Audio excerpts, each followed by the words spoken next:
Hey, what's up, guys? How y'all doing today? And welcome to a very special episode of Tisa Tells. You guys, listen. If you don't know and you're just here looking for a live because it's Sunday and it's slow and you ain't feel like going to church, you came the right place. If you guys don't know, there has been allhiphop.com gave a groundbreaking interview where they talked to Jonathan Hayes. What if you don't know who Jonathan Hayes? He is a celebrity publicist. He has been featured he's got his artists into Billboard. Listen, it's a who's who of everything. He's good at what he does, and he works with a lot of people. His star power was actually first felt with Rihanna Pun the Replay and her debut album. Okay, now he was also known in 2008 to tweet something about Jay-Z and Rihanna's relationship. In 2015, it got pulled back up because there was a book about Beyonce that actually focused on that, and people actually pulled up his old statements. That's what thrust him in.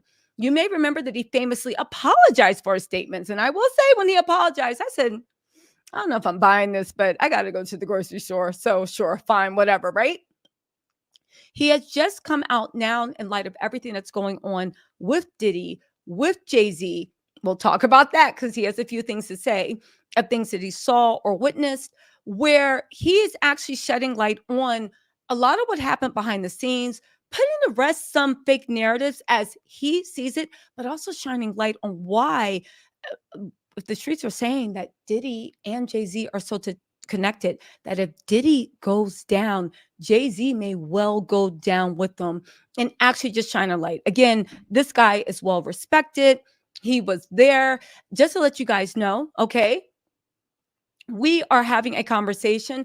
Jonathan is going to be sharing with us what he's heard, mixed in with what he's seen, mixed into what in his impression of what the industry knowledge of everybody is. Okay, and at the end of it, we are going to do a subscriber only chat, but let me actually put the subscribers only. But at the end of this, he may take, we'll have to ask him, but I believe he will be taking some questions from the Tattletale crew. So you guys, what do I say every time we have a live and a special guest? Y'all better not embarrass me, but I know you won't, but y'all better not embarrass me. All right, if we can get through this, then we're going to go to McDonald's all together, and I'll put everything on. I'll put your Happy Meals on my tab. Okay, so with no further ado, let's actually bring up Jonathan. I want you guys to definitely give him a warm welcome. And again, if anybody is wondering about who he is, what he does, he is super legit, and he's very, very good at what he does. If there are any aspiring artists that need some good promo, again, he's very busy, but I will say, reach out to Jonathan. His wiki page tells you everything you know about him. And also, he does have a website, Jonathan Hayes Celebrity. A little birdie has told me, but I'll wait to see, that he might actually be writing a book. I think this will be the perfect time to do it. He's a little shy about self-promotion, but just wanted to put that out there. With no further ado, let's bring in Jonathan. Just to let you guys know where Jonathan is, they are having severe storms, few technical difficulties, but we are going to get through this. So thank you, Jonathan, so much for actually joining us. Jonathan, how are you? I'm good. Thank you for having me. Oh, thank you. Thank you. Okay, so listen, let's jump right back into it, and then we can kind of cycle back and get people comfortable with who you are. But I think it's actually very, very interesting, not just the Rihanna, Beyonce, Jay-Z, Diddy thing, but you actually started off, got your start in as a publicist through Whitney Houston's father. Why don't you tell us a little bit about that? Well, it was before then. I was working with a group out of Louisville, Kentucky, and we Okay. got a record. We got a record deal. We sold like 3 million records. It's a group called Days of the New. Nicole Scherzinger was actually in our band. She came from Oh, Days. She came from Days of the New. That was like her first thing, like an indie rock group. And so when that started to fall apart, I took on a job for Whitney Houston's father. mm-hmm. So that was like a game changer in my career. Like growing up, I was obviously, a huge fan of everything Whitney Houston. So being associated with it was like a dream come true. Yeah, definitely. I have to ask before we get into the whole Rihanna, Jay-Z, Diddy thing. You guys know I have to ask. Tell us a little bit about Whitney. What were your impressions of Whitney? She was amazing. So I like stayed in her guest house. She was in Oh, Alpharetta, really? Georgia. She was in Alpharetta, Georgia, outside of Atlanta, and she was just like so real. Like we would like chain smoke cigarettes, we would just talk, and she didn't want to be famous, and she would just give you like tidbit after just drop jewels constantly. But when she would walk around, just like in her kitchen, she had this gigantic kitchen and table. I'd sit at the table and like have like my laptop set up, and she would sing to herself. It was just Okay. like I wish time could stop to be able to witness that as like a fan, and I would just act like it was nothing. But inside, I'm like, oh my gosh, Whitney Houston is singing in the kitchen right now. Mom, I've made it. I've made it. I've done it. I can So, imagine that's surreal. What were your impressions of Bobby and Whitney's relationship? Was he the big bad wolf? Were they in love? Like, what was your impressions? You were there from the nah, inside. she's a big bad wolf. She's a bad woman. You can't mess with her. Mhm. She's no one's gonna be controlling and submissive. She's not gonna be submissive to anyone. Bobby was submissive to her. She Was ran he? Bobby. She ran Bobby. Yeah. She's a bad woman, like When in a you good say way, she obviously. No, Like definitely. When you he say she is ran all that. You know. Okay, so when you say that, like, she ran Bobby, do you think Bobby was desperately in love with her? Because a lot of times Of people, course. uh yeah, Yeah. right? Yeah, and they were toxic, they were codependent, but they were in love, and Hmm. that they had each other, and that was it. It was like sweet. It was like gross kind of, but like sweet. And like as like those people who are always like making out in front of you, and like too like over the top with their love and like corny would fight in front of you or Mhm. argue. It was like that. But at the same like and personal, it was great for her because she was happy, right? But Yeah. all the business people, like her publicist, it was like Nancy Seltzer, and I was like working for her father. Everybody in the industry is like, she needs to work, she needs to sing, she needs to do blah blah blah blah blah blah blah. So I would always try to like do my best to push her, but I couldn't push her out, and plus I was too starstruck to like do anything, so I would just Yeah. agree with her, and she liked it. We would just chill. Like she was the weirdest job in the world because like as a publicist, your job is to get press. As a publicist, my job was to make sure she got none because she was getting such bad press. Oh, really? So Yeah. she had this larger than life star power. Like you said, you couldn't push her around. You would just be like, okay, Whitney, No. whatever you want. And your job was to make sure she had no press. So where do you think the rumors came or this image that Bobby Brown was like taking advantage of her and led her astray and all this stuff? Where do you think these rumors came from? Well, because she had to deal with a career that was declining. It happens to everybody.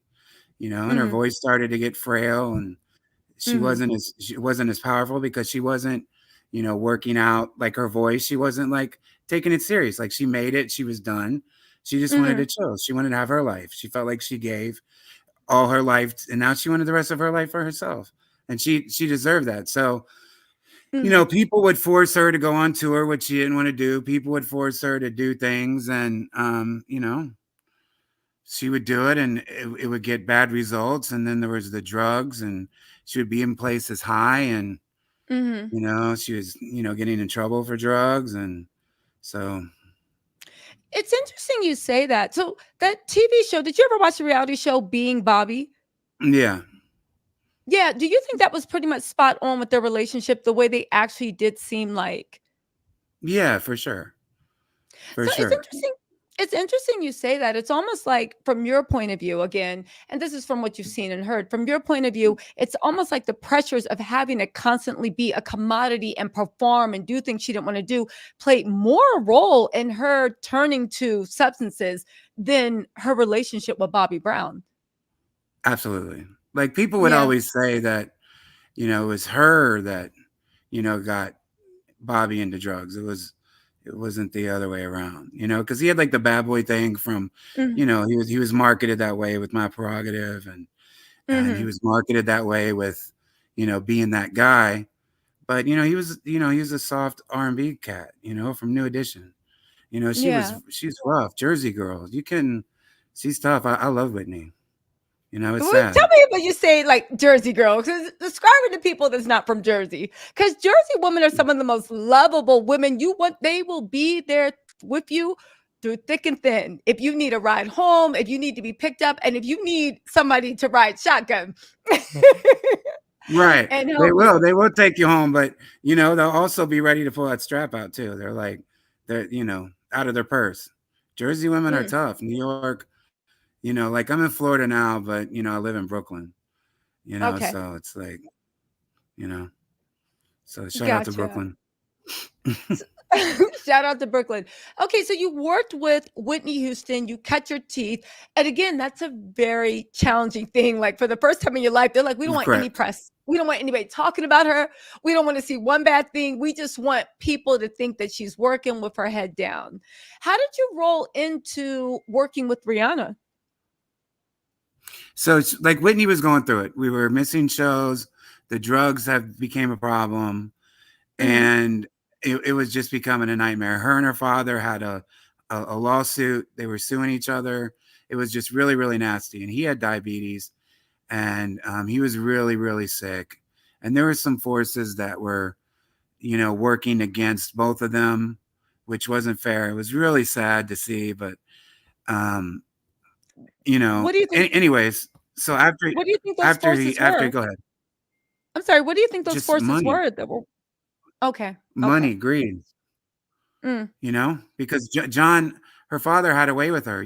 Everybody wanted her to work, but she had those outside distractions, and they weren't Bobby Brown. He was her mhm, biggest cheerleader. He wanted her to do well. The more relevant she was, the more relevant he was. He also still wanted to have a career. So the narrative about Bobby Brown being bad for Whitney Houston is just mhm. not facts. He loved them. Okay. He loved the woman for sure. Well, you know what? I take you at your word because they did have that bond and you were there to actually see it. And again, this gets into how, from the outside looking in, we see something completely different. They wanted Right, to right, portray it. right. And she was she wasn't iconic like she is now.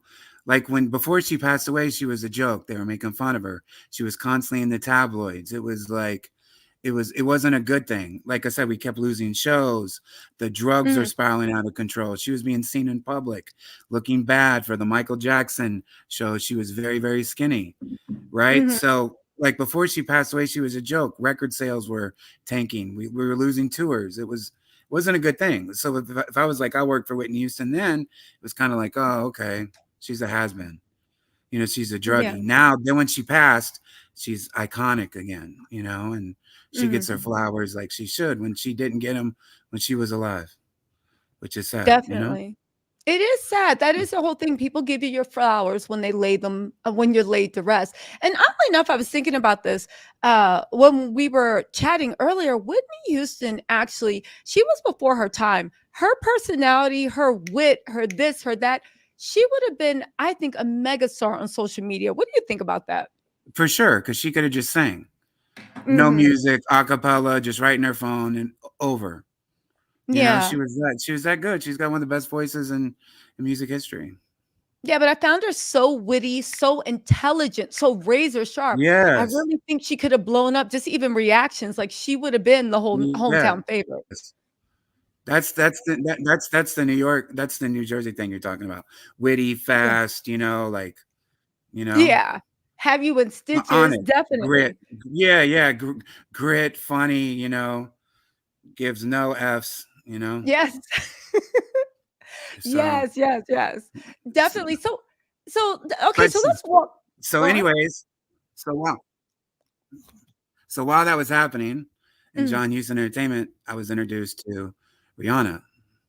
So, John Houston Entertainment was hugely involved in the beginning of Rihanna from the business side in the back end, which is really sad because that's left out of the legacy of hers. And she might not even know it, but the producers had a relationship with John Houston, the producers who put together the song, the infrastructure that was in place for her, because at that point she was just an unknown artist, but the Rihanna. infrastructure, yeah, but the infrastructure that was in place was provided by John Houston Entertainment. So when, Mm, I started, when we started working with her, it was through John Houston, Entertainment with her producer. Like that's how it came, on board. And the guy, his name is Kevin Skinner. He had like mhm, $100 million lawsuit against Whitney. They had like an awful relationship.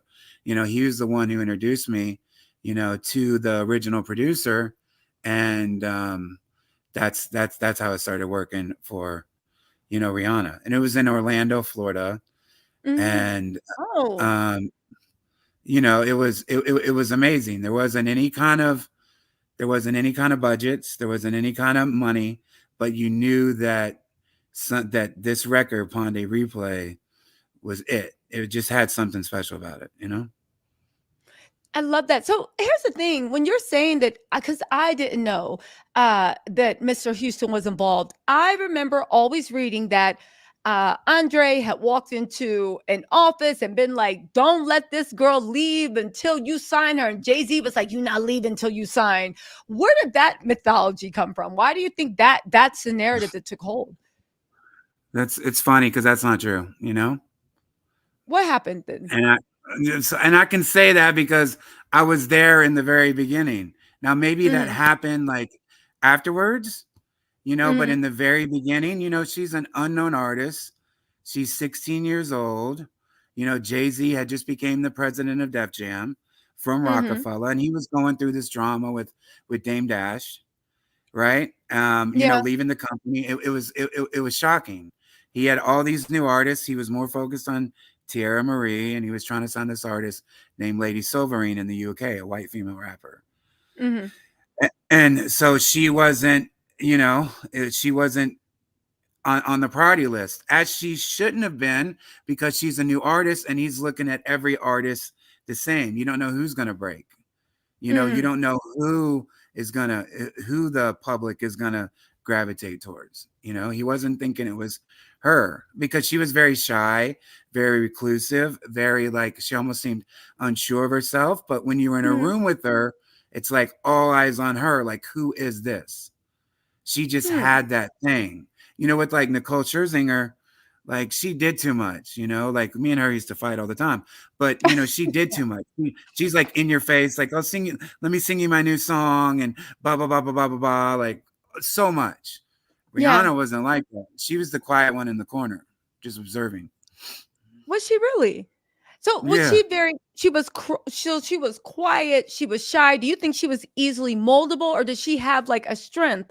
Because you think about now she is a billionaire, happily maybe married at the very least, happily in a relationship with the father of her children correct. with two children. She's built an empire and I don't think that you can do well accidentally, but I don't think you can build an empire accidentally. Even though she was shy and assuming, what were the aspects of her that let you be like, okay, you got that it factor, but I think you're going to go far?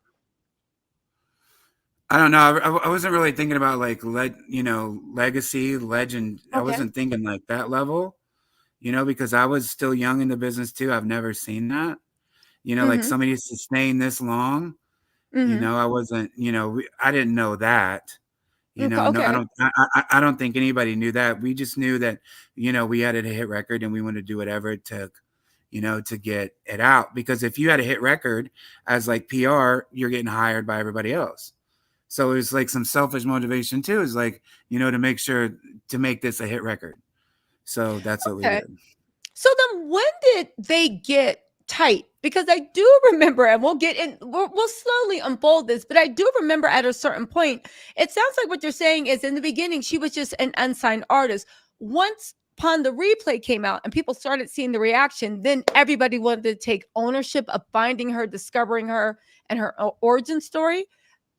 Correct. So she had a distribution deal through her producers who were signed to Def Okay. Jam, right? She wasn't Mhm. directly through Def Jam, Okay. but everybody believed in her. It's like you have these like signed with the company that has distribution through Def Jam. Jay-Z just came in, so he gets it kind of by luck, you know. And then obviously when she blows up, then she becomes the flagship artist of Def Jam after Music of the Sun, and then maybe Andre Harrell had that meaning because she probably was like, if I'm going to sign for a longer extension deal, you need to pay me that money because I had no money at first.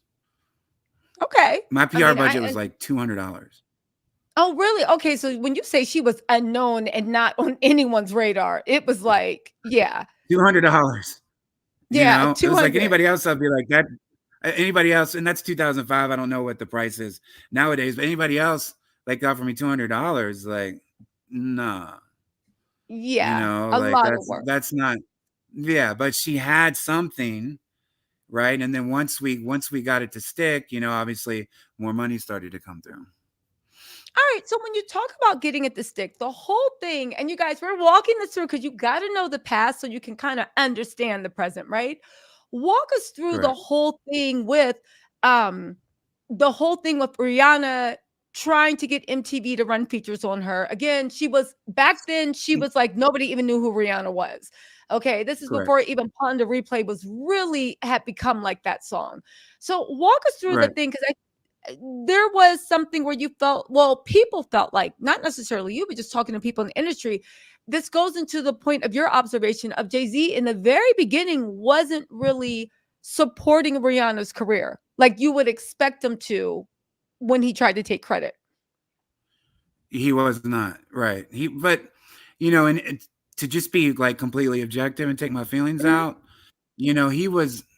That's what he's supposed to do because he just took on Def Jam. He was trying to pay all labels the attention. We wanted all the attention on us. Obviously, that's all artists are in production. Like only pay attention to us. We're the best. Like forget all those Yeah. other people. But he had a relationship with her. She would go see him with her family. She would go see him with the producers. She would try to talk to him. you know um she's naturally she was naturally good looking, so she probably naturally finessed him in a way, Hmm. Yeah. unintentionally. And you know how men are when they're just stupid. So he, from Yeah. what I heard, allegedly he took the Mhm. bait on a couple things and played himself a little bit, like, okay, How do you play so like himself? just acting weird, especially that the fact that she wasn't 17 yet. I wasn't there, but this is what I heard from being there. I never saw it, I just heard about it. So you know disclaimer, he is now telling us things that he has heard. They have not been verified. He is not telling you to take this as fact. He's repeating stuff that you can probably find on the blogs. Now, that said, what did you hear? What have you heard? so so I heard that he, like, made a shot with her, whatever. He was feeling her, he was into her. Hmm. And she wasn't about it. I think she thought he was gross. He was an old guy, He was like, she was 16, where other girls, they threw themselves at him, like, once again, only hearing the rumors. Him and Foxy Brown supposedly had a relationship when she was younger. Tierra Hmm. Marie, he slept with a lot of his artists, But he it's not, that shouldn't be surprising because Jay-Z in 2004 is a gangster rapper who's constantly talking about sleeping with all women and talking, Hmm. sexualizing women and disrespecting the women. So it shouldn't be a surprise, right? So, but No. she didn't, use that. She didn't fall for it. So in the Allegedly. beginning, okay, so when she was young, she didn't fall for it, but people were saying there was something inappropriate where one person looked like they were trying to shoot their shot, and the other person was just because this is what I always feel. At 16, somebody 30 to me looked like they were ready for the retirement home. Like when you're Right. 16, right? Yeah. Your mom's friends Yeah. look Yeah. so gross and old. And, it's just something of being 16. So I guess she felt Right. the same way about being grown. And she was a very quiet, demure 16-year-old as well. Correct. You know? And she was just happy to be over in the States, get a record deal, blah, blah, blah, blah, blah, blah, blah. So when Ponde Replay comes out, when we start bringing out the announcement, MTV told me that they wanted a quote, just a quote from Jay-Z. Like, Okay. like a quote, like, I feel Rihanna is this and that, blah, blah, blah, blah, blah. And I told MTV at the time, like, of course we'll get a quote. I'll get you a quote. We'll have it tomorrow. And for them, for us getting a quote, that was going to put Ponde Replay in MTV News, and they would give our video a consideration. So that was a big deal. So I was like, this is game over. We can break right now. All I need is a quote from Jay-Z. So I was reaching out to Jay-Z for a quote. He wouldn't give a quote. Rihanna's other people were reaching out for a quote. He was just ignoring it, like stonewalling, which I hate. So he wouldn't give us a quote. But Jennifer Vineyard, she was the person who worked at MTV. She went ahead and gave us a news item anyways. I was like embarrassed. I was like, I don't even know what I said. I don't even think I followed up with her because I was just so embarrassed. But she was like, hey, I put Rihanna on MTV News. It's just a little, news item, So once we had that, we took that and we tried to get more press and do more things. But we were excited because it was like game on, and Jay-Z just wouldn't help. There wasn't social media. MySpace was a thing at the time. MySpace was, the thing that was popping, so it was very politics. So radio was owned by the same people, so it was very hard. Like nowadays it's easy to get in, easier. That's so weird. Like he was in Rihanna's face, but when it came to actually publicly doing anything to help her Of career course, along, he would not give a statement at all. for sure. Was she signed to the label at that point? She was signed through the production team. Okay, so he had motivation also. It's not like this is just somebody that's He not did. even attached. Yeah, it's like his He monies did. would have been. So I heard Yeah. about around around that time, like one of the reasons why he didn't want to come forward and give a statement and draw attention to that is because one, like you said, at that point, nobody knew that she was going to have Umbrella and that other and go on to Auntie. It just seemed like, okay, she might have a few songs. Maybe this album will do okay.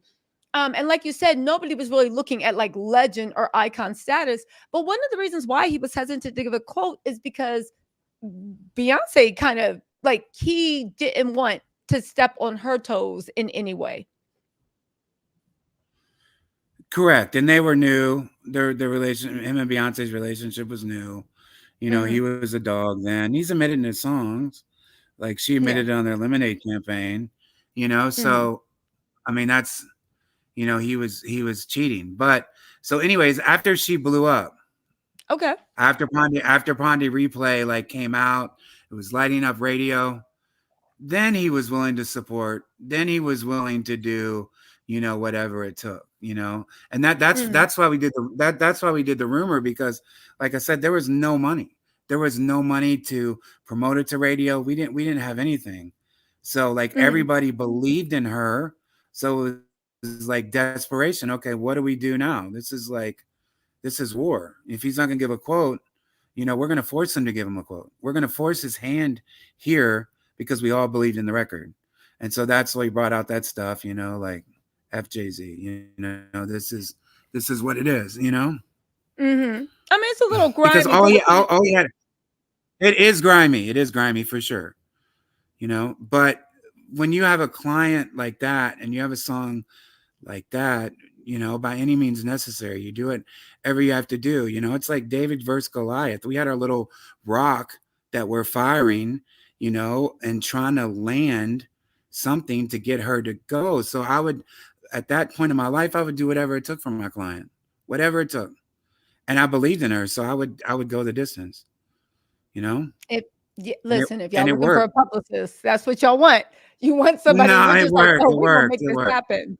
Yeah. No, listen. As I'm older and like I don't do, I always think the old me, the young me. What would he do? I'm way Mhm. too conservative now. I'd never do anything like that. I'm part of the Yeah. system. I'm part of the politics now. I've Well, sold listen, out. I've you've sold out. built yeah, you built your own kingdom. So now it's like you said, you don't have to do those young and scrappy things. You actually, you Yeah. have other avenues. So here's the thing. So after Pon de Replay and her first album, she had that huge hit with Umbrella. So I heard a lot of stuff on the street that around that time is when Jay-Z and Rihanna's relationship, for lack of a better word, evolved into what people commonly think it is now. What did you hear about that when Umbrella came out? She was really, really hot. And that's basically where Rihanna and Jay Z were pretty much inseparable. Have you heard anything about that time? Yeah, because then that's when things started to happen. That's when he started to look at her different. That's when he started, to treat her different. You know, Mm, and yeah. he's a Sagittarius. He's a sweet guy. He's a nice guy. He brought that game, and it's like you look past that he was ugly. I mean, look, he pulled Beyonce. So older guys, like myself, we can't rely on our looks. We have to rely. He's funny. We have to rely on other stuff. We have to rely on money. So it's like, he did what he had to do. Okay, so he started to look at her different and treat her different. Again, you guys, this is just what we've heard in the industry. Go do your own research, take it with a grain of salt. But around the Umbrella time when we saw them Umbrella, that's when things kind of evolved and he was definitely treating her differently, pouring on the charm, doing whatever, okay? Um Around that time there was a book that came out. I believe it came out in um uh you know around actually slow down really quick. So around that time when Jay-Z was pouring on the charm, pouring in the money, they were inseparable. The nature of their relationship seemed to change for industry insiders. From the outside looking in, it's just like, oh wow, they're the best of friends. But there was a market shift, it seemed like, for people on the inside that noticed the nature of their relationship. What around then were your impressions of Jay-Z when him and Rihanna were rolling really hard? Yeah. We're also missing a huge thing too that I forgot Hmm, to put out. So like after the record broke, and after it's like going crazy, we thought that we won and she got rid of like everybody. Like Jay-Z took her. She got new management. She got new staff. She was now the it girl. That her independent mm, team that she had that put all that stuff together. They were like, nah. We're bringing in other people, right? mm. Um, but it was a win for us. So it's like after that, we got all kinds of other work, right? We were hot, we were relevant. So we're driving through Kissimmee, Florida, and that's when we got pulled over by the unmarked cars, and it was a federal task force, and they had us follow them to this outside of this library. It was like this weird, like abandoned building, and that's when they interrogated me, and I was like, oh my gosh, I'm going to jail for a rumor. And I was thinking about being in school, like I can't go to jail for a rumor. But I was like Mm, tripping out. I was like, what am I doing here? Why are they interrogating me about this? And I was so nervous. And that's when I like told in that all hip-hop statement that's when I knew that there was a real problem. And they started talking about the investigation they had with him and R. Kelly, with him and Lance on Rivera, with some of the other women, and they were trying to build a case for him. There's two reasons. That was 2004. He was a gangster rapper. He's an African American guy. They didn't, there was people that didn't want to see that happen. It was a much different climate than it is now. So mhm, he had a lot of people wanted to take Jay-Z out. Not only because of his ways, but because he was becoming too popular. He was becoming too big. So they were like really grilling me, really interrogating me hardcore. And I was like super, super scared. But that's when I realized, okay, this is weird. This is weird. Like this isn't some, I've never had to deal with like the FBI, the task yeah. force. I've never had to deal with them. So they're not just going to do that for nothing. and he was getting in trouble, so that's when it started to hit me, and I was like, wow, this is really crazy. And then you look at Jay-Z, his partnerships with R. Kelly, his partnerships with Diddy, and his partnerships with Harvey Weinstein.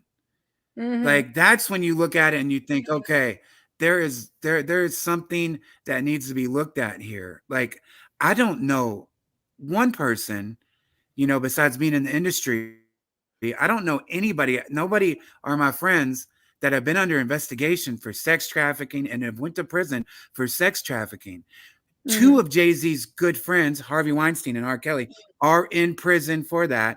And there's going to be an indictment coming probably from Diddy at any moment. That's three people in his life who he has partnerships with. That's weird. That's really, really weird, you know? It is really So, weird. Now, just a reminder, because we anyways, want to delve into that. For I'm YouTube, all we over the call place. it I'm very sorry. smack smack.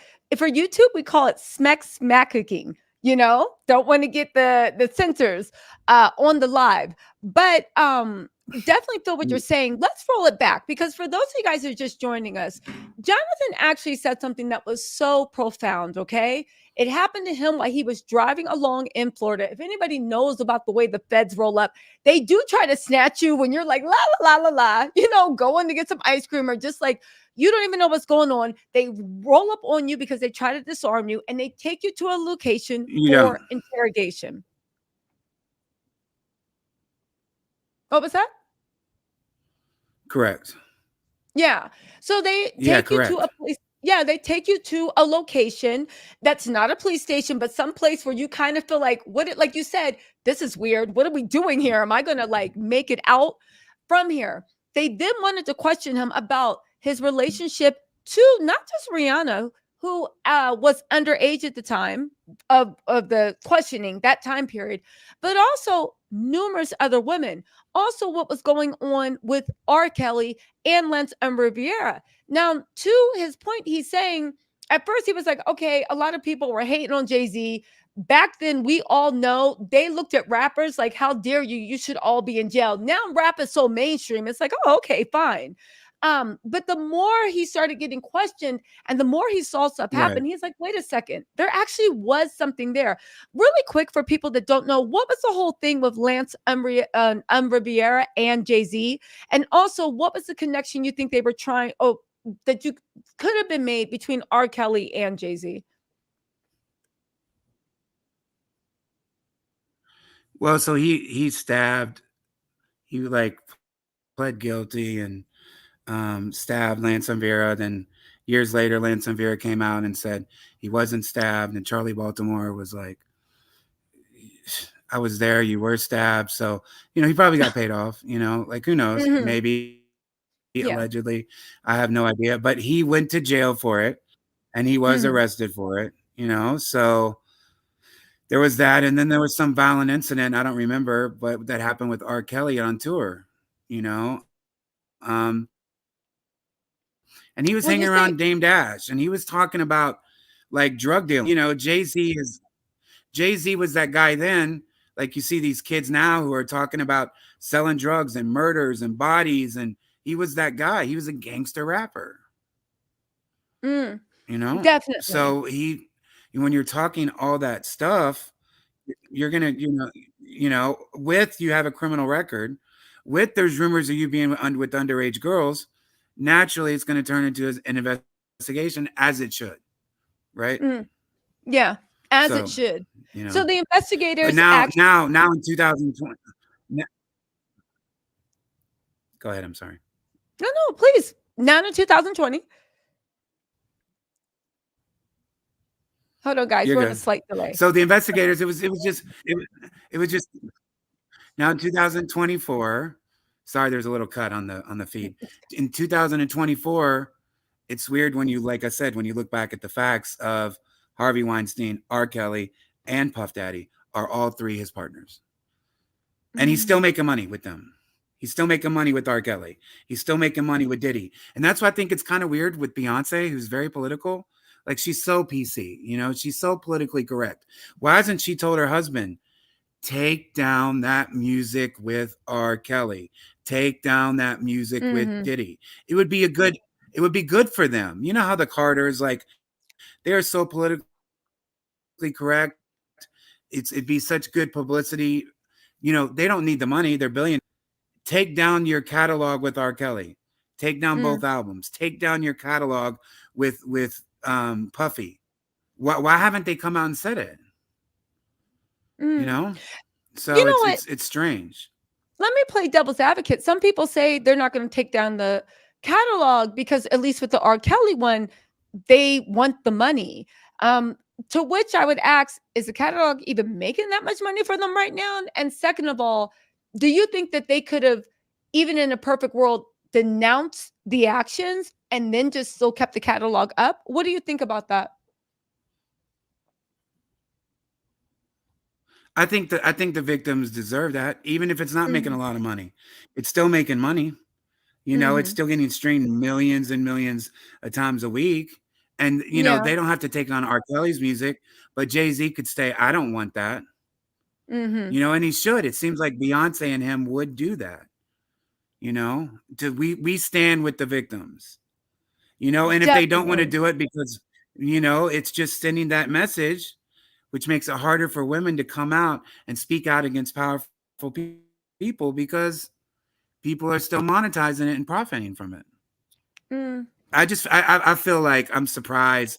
I'm surprised that Beyonce hasn't been in his ear and Jay-Z about remove this music that you have with Diddy and R. Kelly, at least temporarily, at least till mhm. they get to the bottom of it. Yeah, I You actually know, think that it could actually make a statement just saying we stand with the victims. And that way, with the R. Kelly, you already know, okay, of you're guilty. course, That's completely different. But with the Diddy stuff, and even with the Dream fiasco, the producer, I found it odd that they didn't give a statement about we stand with victims and we look forward to seeing this play out in court. Just a very vanilla PC. How hard is it to say we stand with victims and we hope any victim gets their day in court? Why do you think they haven't come out and said anything? because Jay-Z doesn't stand with the victims. He stands with his partners, R. Kelly, Diddy, and Weinstein, in my opinion. Obviously, What you can judge a man not by their talk, but by their walk, and their conduct is that he's standing with his friends. When you say He Weinstein hasn't and spoke out for them. he Right. hasn't Do you know spoken do up. you know what he hasn't spoken out about anything. Like when R. Kelly went to jail, his partner, he didn't speak out. Diddy, he hasn't spoke out.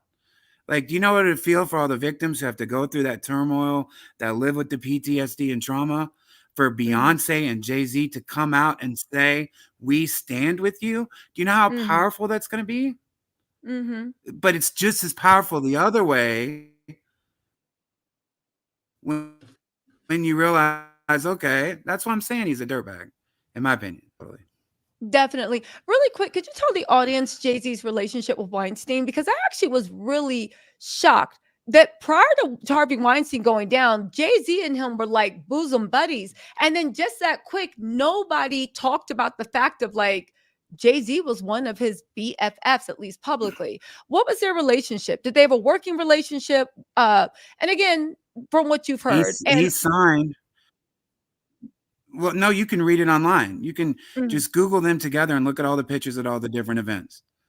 And then mm, look and see that Jay-Z signed his movie and television rights to Harvey Weinstein. mm, Like that's a fact. He signed with them. He signed mhm, with them. He's got paperwork with Diddy. He's got paperwork with R. Kelly. He is in business partnerships with these people. That can't be disputed. That's not an opinion. That's fact. That you can mm, just Google and look and see. Now, was he inappropriate? Was he innocent? Maybe. They're mm, very, very well, but it needs to be looked at because how could a person have three relationships with those three people? It's weird. So when I look at it, it's weird. That's why I feel like, all right, if there's anything I can do, to speak out, if there's anything I can do, to help victims, if there's anything that I could do, then I'll try. No, definitely. So That's super. that's Yep, what this whole like campaign that I'm on. definitely. Let me ask you a question. If a lot of people know, because I just heard stuff on the blogs, this and that, if a lot of people assumed or thought, suspected that Jay Z was into dirtbag behavior, much like Diddy, I have to ask you, because you were around that, why do you think more people didn't come and speak out? Do you think they were afraid of him for some reason? Yeah, you cut out a little bit, but yeah, everybody was afraid of Jay Z. I was afraid of Jay Z. I mean, he'll blackball you, like he'll blacklist you. But with social media and with the rise of, what you're doing and academics and Traplo Ross and, what people are doing, social media journalists that don't rely on, the politics of the system, then yes, I feel comfortable, coming out and doing this without dealing with any kind of, backlash that's going to affect, my career or something. Got you. So when Because you like say, Diddy, everybody's known about Diddy, but they couldn't get anything to stick.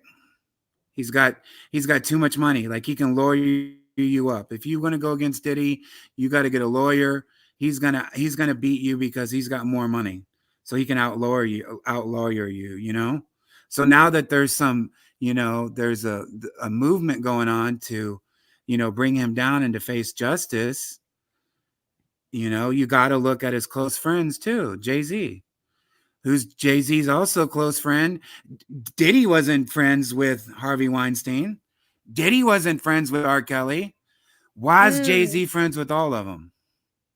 mm, that's a good point. So That's a I don't know. very good point. As much trash as we talk about Diddy, you're like, Diddy wasn't invited to Weinstein's thing. He didn't have a production deal.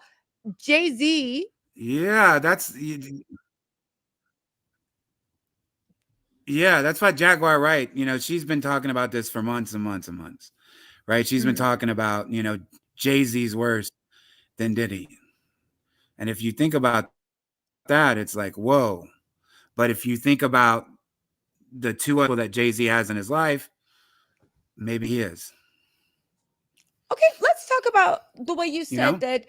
Yeah, definitely. Let's focus on, so with Jay-Z, people might have been a little afraid because Jay-Z was not afraid to blackball people and use his power to push you out of the industry. And it is very much connection based. But when you say everybody knew about Diddy, okay, in the industry, and when you say everybody, I know you're just speaking from things you've heard, said, come repeat it back to you. What do you think that people's impression, or what did you hear people's impression of Diddy was in the industry prior to all this stuff coming out to the public? Just everything that you're hearing now. He was just dirty, man. You heard about the So freak if you, offs, like the parties, and Jay-Z was at all the parties. I know I'm sticking on that. I keep sticking on that. no, But I'm no, just saying he please speak on it was. like He Lou. was. No, but we want to get to the bottom of that. He was at all the parties. Yeah. Do you honestly think that uh, somebody with Diddy's lifestyle, do you think that you could be a close friend of Diddy's and not know what was going on? No, he was out in the open. That's the thing is Diddy got sloppy. Jay-Z changed. Like to Jay-Z's credit, since he's had his children, the last, 10, 15 years, he's changed. Diddy's still out Mhm. here wilding. Diddy's still out here Mm, doing freak offs. Jay-Z is at home, with his wife and kids. You know. yeah. That's why I love to see his 444 album, very mature, very like, kind of denouncing like his former Mhm. self and choices, you know? So he's changed and So he was there at all the parties. And again, maybe when they were younger, they were both wilding, but Jay-Z went in to have kids and he calmed down a little bit and Diddy was still wilding. Um, what do you think? But they are still connected. Nobody can deny through business. When you look at the they're still investigation, connected. mhm, how do you Go ahead. think this Diddy trial is going to affect Jay-Z?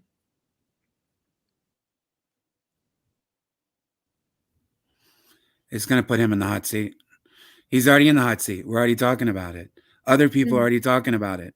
There's, things are coming out, but I mean, the feds know that he was with Weinstein. The feds know that he was with R. Kelly.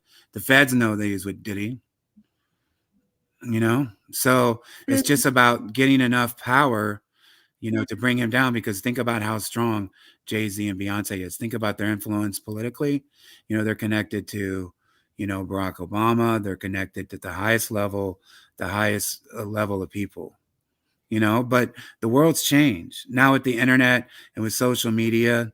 And, like I said, people like you, it's like, the power is in the people right now, and that's why we're able to do something. And even if it's wrong, it deserves at least to be looked at and to talk about that. And the way that you're going to get the conversation is to start talking about it. And hopefully that can lead to change and, you know, um, some justice.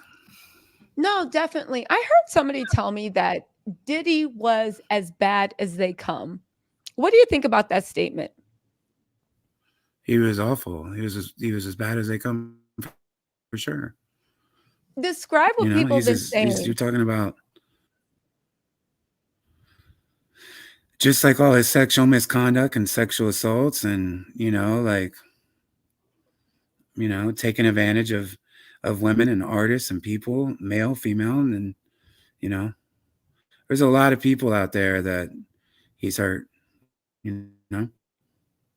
because you think when you get in that position, to meet Puffy, and then he does some real dirtbag shit stuff, like it's heartbreaking, or women feel like they're forced to do something to further their career, or they even feel like, okay, maybe, Diddy likes me or whatever, male and female. Mhm. There's a lot of victims out there. I think a lot of people are coming forward. Mm. No, definitely. You made an interesting point. And people can And come forward. Women can come forward. Men can come forward. you think more people are going to come forward? Okay, No, I'm sorry. Do you think more people might come for forward? sure. Yeah, I've heard that too. People are Yes. waiting to see how this Yeah, definitely. criminal thing, and if they can prove he's guilty, then there's going to be a wave of people coming forward because it's like, what do I have to prove in court? Like they've already shown you were a monster, so their people aren't going to be ripped apart. I think that, and let me know your opinion of it. I actually think that Diddy wasn't expecting the actual criminal element and the Fed involvement. I really think he wasn't. I think he was going to do his old No. play. It looks like he always does. He gets these lawyers, they're super high price, they rip the person apart. My client would never, how dare you, this is a money grab. And then they shame the person into going away, like they bullied the person away.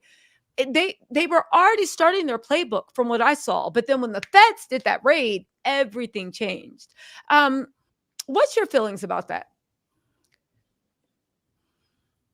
I think they definitely caught him off guard. Mm, He wasn't prepared. His lawyers weren't prepared. That's why they had to do very discreet, for the raid that they did to get the information.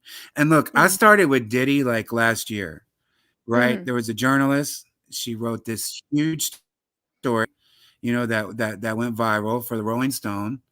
And I oh, was talking to her, connecting the dots, trying to help her, get justice, leading her to people that I knew, and giving her some leads to help.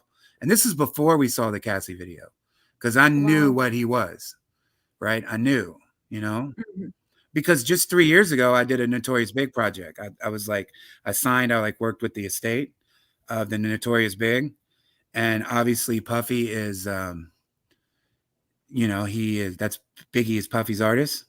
mhm, So Puffy was involved like a little bit. He would get on like um FaceTime interviews during the pandemic, because that's when the project came out. Like you can Google it, you can Google my name and Notorious Big, and you can see like, the stuff that we did with Biggie's son. And mhm. that project, also had a weird factor. I can't go into that because we're like that's in a legal situation right now of its own that we've Mhm. turned over. But that got weird. You know, It that got got Diddy weird. weird, It got weird, Diddy weird. weird. It got Oh, Diddy wow. weird. So this is just the way Diddy And seemed those to are have done facts. Like business. people. Yeah, people can't dispute it. They can see me and Biggie's son doing interviews like we're doing now. They can see, us in Rolling Stone and Spin Magazine. They can see the stuff that I did with Biggie's estate. That's just back in 2020. Mhm, But that got weird because of Diddy. Like mhm. super weird. Like Diddy weird. So weird that So legal had to get involved because it was like too weird for everybody. Legal got involved and whatnot. Okay, so when it comes to that, then you mentioned a good and I point. just can't say anything yet. I will though. Oh, we know we're waiting for it. We are So waiting for it, Jonathan. So let me ask you a okay, question I then. got you. You made Yeah, yeah. such a good point. You said that like Beyonce and Jay-Z, they actually are cool with Barack Obama and they hang around like the billionaire class. They are very, very protected. Likewise, we thought that Diddy was protected. How do you think that Diddy's connections, from what you know of the industry, might play out if if and when the criminal aspect actually opens up in a court? See, the industry's funny that way. They're like backed up off of them. When something Mhm, comes down with Jay Z, he's not gonna be able to call Barack Obama. They'll block his number.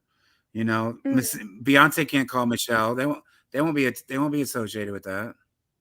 mhm, So if that comes down, you're gonna lose your power, and that's what we've seen. Is Puffy's been stripped of his power.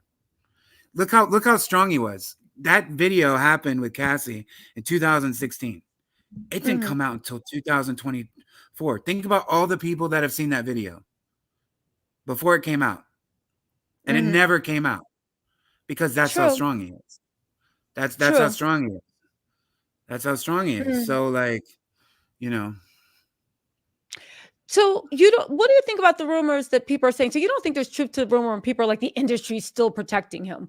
Do you think he's kind of been put out like he's a hot potato, or do you think that there's oh still a no, core group? yeah, he's toxic. He's radioactive. Nobody's touching Diddy. Mm. He's on his own.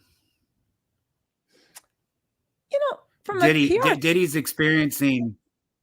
Diddy's experiencing some uncharted waters for sure for him. How do you think he's dealing with it? Because you said that you knew him back in the day. How do you think he's dealing with this right now?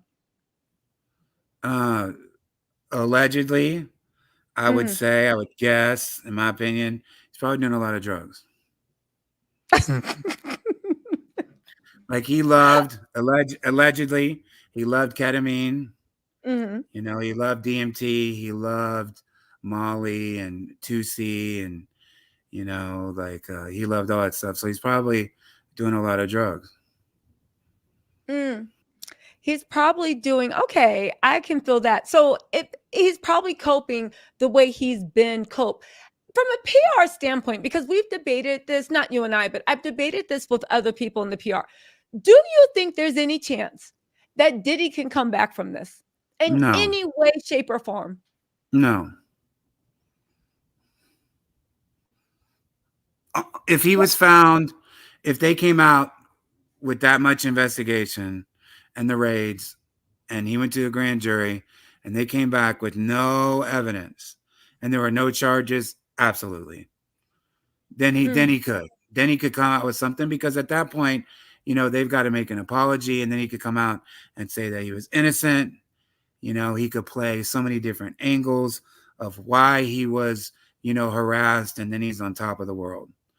Again, that's the only way. But even the smallest charge, it's like nobody's messing with him right now. You just can't come back from that. And seeing the video, mm, like the video with Cassie, the CNN video, the beatdown, it's over. After that, you're done. mm, You know, there's no way you definitely. can. How could he come back from that? Who's gonna want to partner up with that?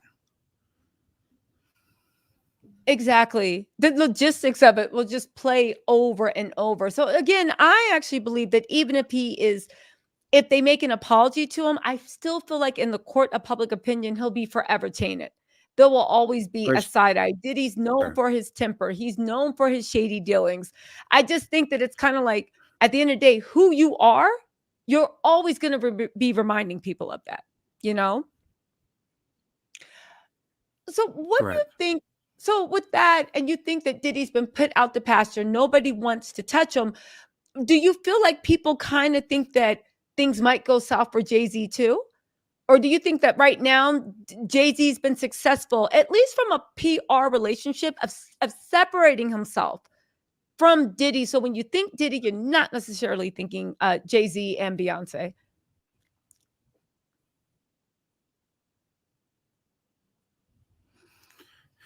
Well, that's the thing that Jay-Z has over Diddy is he has Beyonce. Diddy never got with the, strong woman. Like she's one of the strongest women, on the planet. Like as far as influence and power and celebrity and money. Mhm. She don't got to, but listen, let's give props and give flowers back to Rihanna. She done got Rihanna money. Rihanna's got What you more money mean? than Beyonce. Does Rihanna's got she? more money than Beyonce.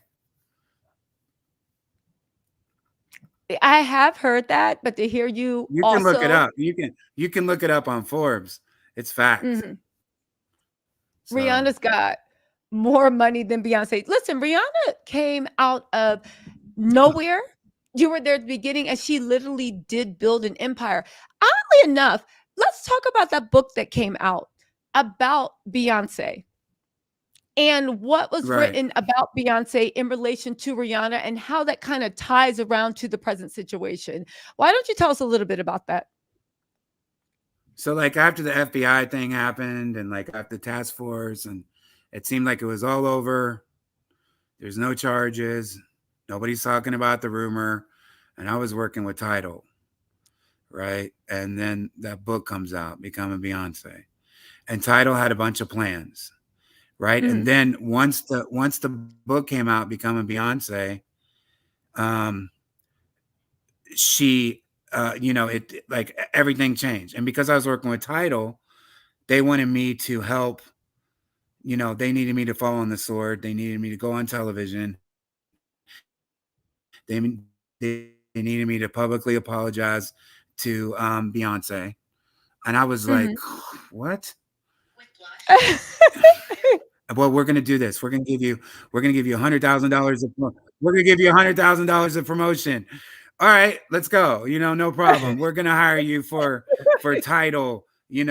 I'm like, all right, selling out again. Like I'll sell out. Like I'm weak. I was weak, yo. I was weak. I'm like a I don't want to say what I'm like. Anyways, but I took the money. I took the promise of money. Mhm. I got on television. I said I made all this up. They had nobody knew anything. Fell on the sword, and then I didn't get any title promotion.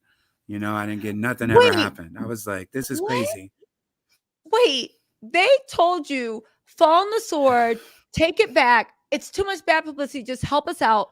We'll give you 100K in promotion credit. Like, don't worry, we got you. We're gonna make this worth your time." You said, "Okay, I'll do it. No problem." And then after you made the statement, they never compensated Yeah, you for let's it? go. What? No, How did they get away with that? no. But Because what can how I did do? I can go back and be like, well, guys, I was just kidding. Everybody knew about the rumor. They never paid me. I didn't want to be that person because you're too worried about the blowback that's going to happen. Title is a wow. major player. Title is a major player. In the Mhm, streaming world, which is just Spotify, Apple, and Title.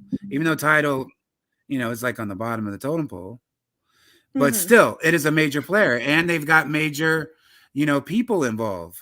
So it's like, I couldn't do it. So I just took it like, all right, Like, what "You am I got going to do? me." What am I going to do? Threaten a lawsuit? would That's get a true, lawyer. right? Would think about their would think about their lawyers. Not going to spend a bunch of money to try to get money. It's just like forget it. Yeah. I'll just wait again. So then I just like let it go. Mhm. And I dealt. I kept it moving. Of course I sent a bunch of messages. To title, and of course I sent it a bunch of messages. To their attorneys. They don't respond. So it's like, all right. I can't go against these people. Mhm. So it is what it is. So next, So and then all of a sudden, that documentary comes out. I was like, you know what? I'm going to speak out about this because I already finished the book. I wrote this book, and I finished the book, and I was wondering when I was going to drop it because I knew that it was scandalous, and I knew that it was controversial, and I was going to talk about all these things.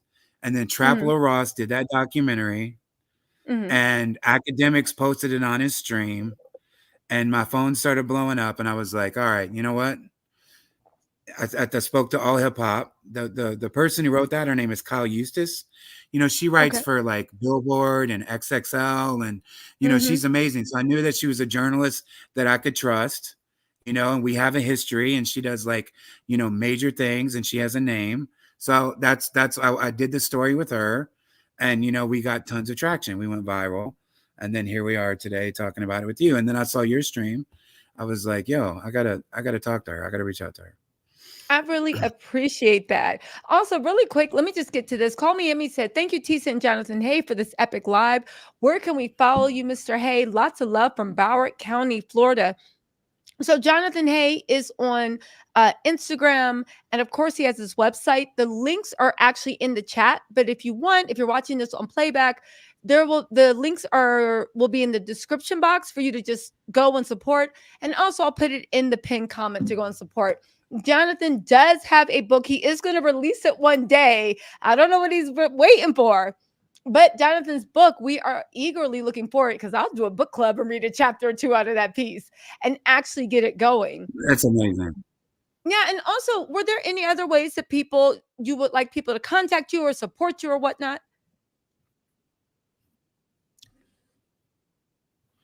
Just whatever. Just keep supporting you.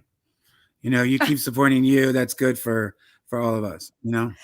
Definitely. So, really quick, let me just get through these super chats, and then I have a question about the book because it seemed like what was ever in that book, title Rockefeller, Beyonce, they just didn't want anything to be able to blow up about it. But I hear that book, Being Beyonce, I believe, had some really interesting takeaways that people said kind of explain the relationship between Beyonce, Jay-Z, and Rihanna.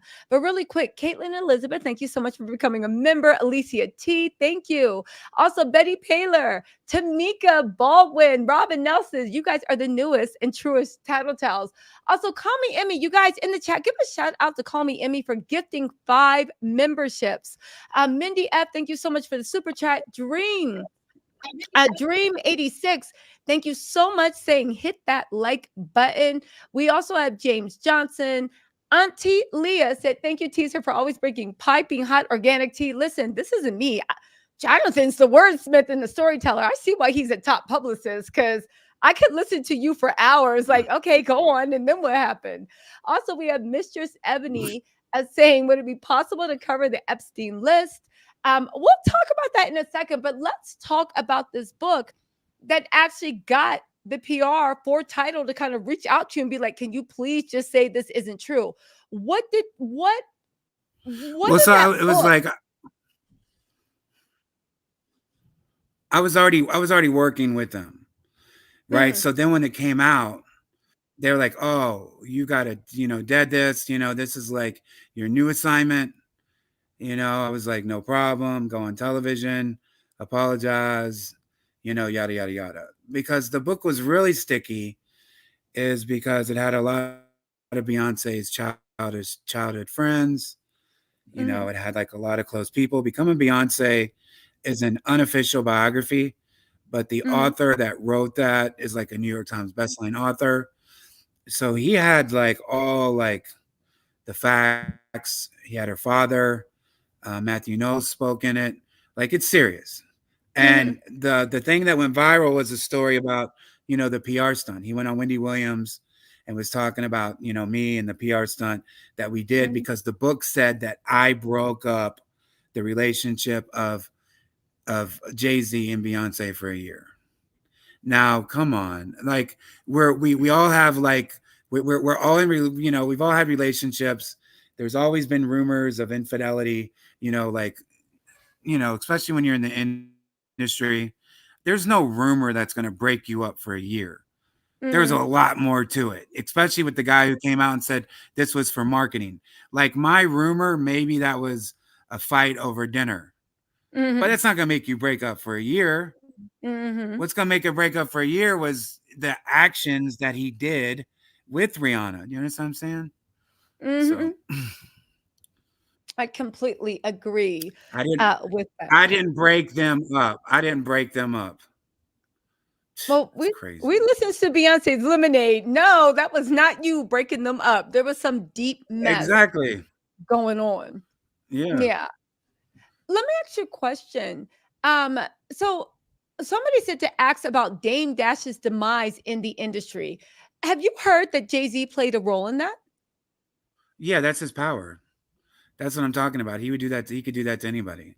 So him and Diddy, same level. You don't want to mess with those people. Dame Dash at one point was the top executive in the world. People were giving Dame Dash credit for Jay Z's success.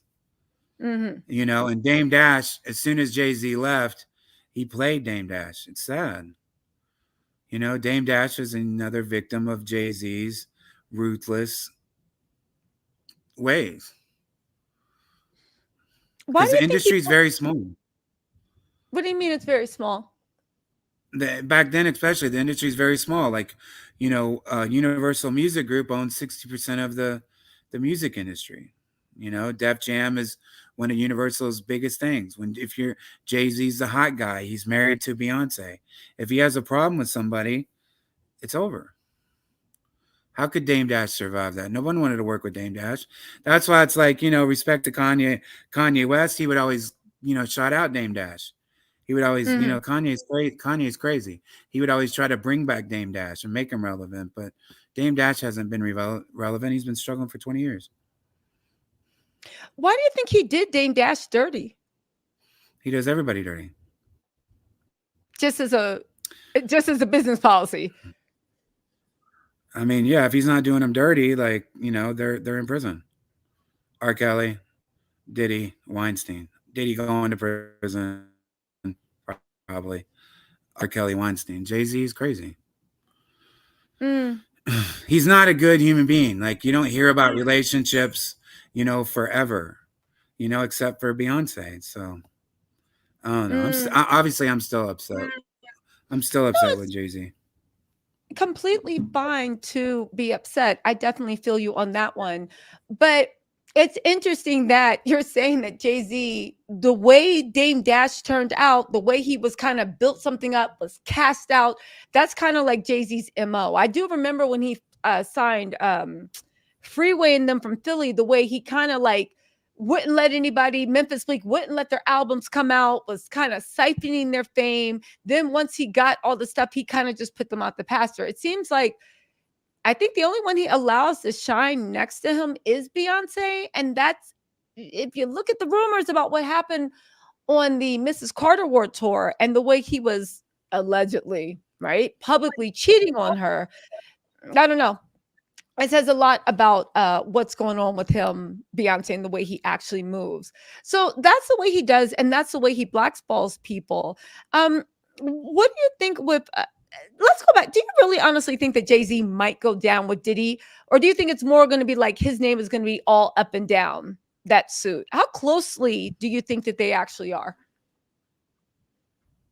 Like I think it's so crazy, and everybody talks about it in the meme when Cat Williams did that interview, how which was like so profound, how everything's coming out in 2024. And I just kind Mhm. of remember watching the interview and thinking like, yo, Cat Williams, he's funny, he's crazy. But to Mhm. see like everything like coming out like with like Diddy, but no question, this is dog eat dog world. Do you think Diddy's gonna go down by himself, and spend the rest of his life in a cell? No, of course not. Diddy is like, they're connecting him to the Tupac murder now. They're connecting him to everything. Diddy's not going to go out like that. Diddy's, he's gonna fight for himself and to stay out. But yeah, I think Jay-Z's gonna definitely I think Jay-Z's gonna face some music for sure. At least some civil lawsuits. Definitely. Do you think Diddy's the type of person? Do you think he's kind of like just scared and trying to figure out his next move? Or do you think he still might have, from what you've heard of Diddy, still might have that bravado where he's like, I can beat this. It's fine. It's manageable. No, no, he's scared Hmm. because everybody's turned on him. His friends aren't calling him anymore. The powerful athletes, the artists, nobody's calling him. Nobody's coming to his house, to his parties. Like he just he recognizes that something is off and that he's alone. You almost want to Hmm. feel sorry for him, but you can't, because look at that video. Yeah. Because if this hadn't happened, he would be doing worse. Like you said, it's like everybody is scared and broken when they actually get caught. But at the end of the day, it's like if we left you to your own devices, like you said, even Jay-Z eventually slowed down. Diddy just kept on going, getting wilder and wilder and crazier. Let me ask you a question. Did you Yeah. ever hear what about were you around um in the industry with the whole like or what because maybe you didn't witness it, just from what you've heard. I've always wondered about that whole triangle between Dame Dash, Aaliyah, DJ Clue, Jay Z. What did you ever hear about that? I've always been curious about that. I never really heard much about it, just like, Mm-hmm. the same thing that you heard about it.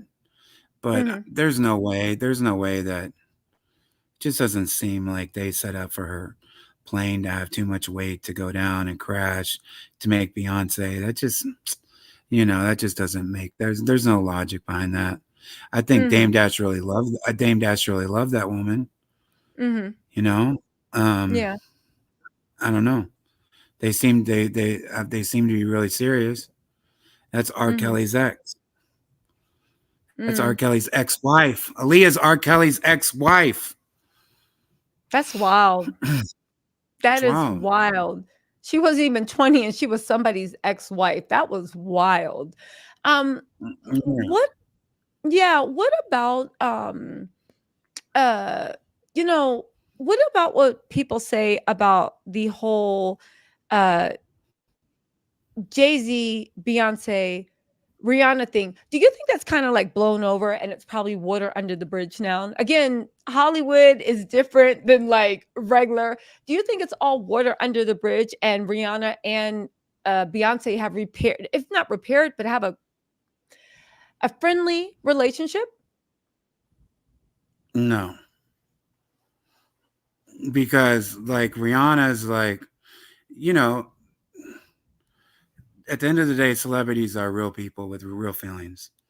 And Beyonce is a mother. She's married to a man, to Jay Z. That's her husband. And how could you not think about this girl who has more money, who's younger, who had this tight bond with her husband? That's never going to go away, you know? Mm, yeah. I can't imagine it. Really quick, Praying always said, "Do you think that Jay Z and B's relationship was arranged by Beyonce's dad to make them a power couple?" Because back then, you guys might not remember, but back then Jay Z was the star maker, and yeah, Beyonce had her little had a buzz with Destiny's Child, but people were betting against her solo debut. So, do you think that it was an arranged relationship or something more? No, because Jay Z kicked out Matthew Knowles from, Matthew Knowles used to be her manager. Jay Z got involved. He was like, "No, I got her," and kicked her out. And then Matthew and Beyonce's had a real, troubled relationship still to this day. Mm, And that's also in that Becoming Beyonce book. The Becoming Beyonce book is a good book. People should check that out. Um, I'm definitely going to it's read it. just, there's some stuff there that, I mean, it's a little slow too, but there's some stuff about her father, that can't be denied. Once Jay-Z got into the picture, she's like all submissive, to him, and Jay-Z took over.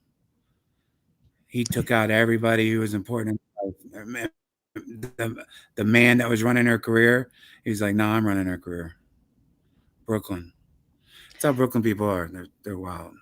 They take over. I do remember there was in Lemonade or something where it was at, I think, Jay-Z's grandmother's birthday or his mom's birthday. Doesn't matter. Beyonce literally thanked Jay-Z for teaching her everything that she knew about being a woman. And I thought that was such an odd statement. Like, thank you for teaching me how to be a woman. And I'm like, okay. But also, when you look at Beyonce's career, because I feel like Matthew Knowles gave such a good base, right?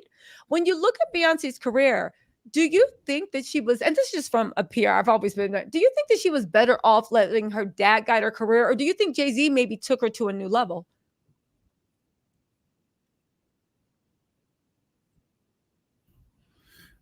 I think Jay Z and Beyonce took both each other to new levels. They were good for each other, you Mm, know. So I think Matthew knows like that probably is not a good relationship for a father and daughter to also have that professional relationship. I'm sure, you know, that gets messy. mhm. So I think Jay Z coming along, you know, probably helped. But Jay Z and they've been good for each other. She's also made him. Like she has more fans. How do you think You she know, made I him? think Like, you know, I mean, because you know, what is that saying? Behind every, you know, strong man is a stronger woman, or whatever, or mhm. behind every powerful man is a strong woman. So that, I mean, look at her. She's, you know, she's royalty. She's been at the top of the game for so long. She You really know, and she's has. got class. She's got like that Michelle Obama, you know, presence. You know, she's not out here like, you know, like over sexualizing herself. Lately, sometimes she has been. I'm kind of weird about that when I'm like, dang, yo, it's weird to see Beyonce do that. Like, Beyonce doesn't need to try to act, you know, like these young girls and over sexualizing. Like, she's in her own lane. She's like, she needs to keep that same, like, I wish she kept that same, like, integrity presidential thing. I don't like to see her try to, like, you know, compete with these younger artists doing young dumb shit, you know? I know, because the time to do But, you young, know, dumb stuff is when you're young, you know? right. You know, just go out like a legend, you know?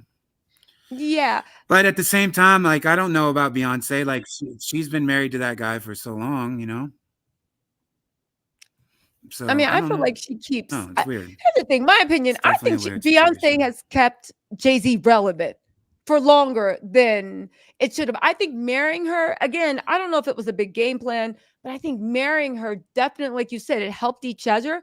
But now in the last, I don't know, 5, 8 years, I 100% believe that she's been his greatest asset. She's kept him relevant. She's kept him current.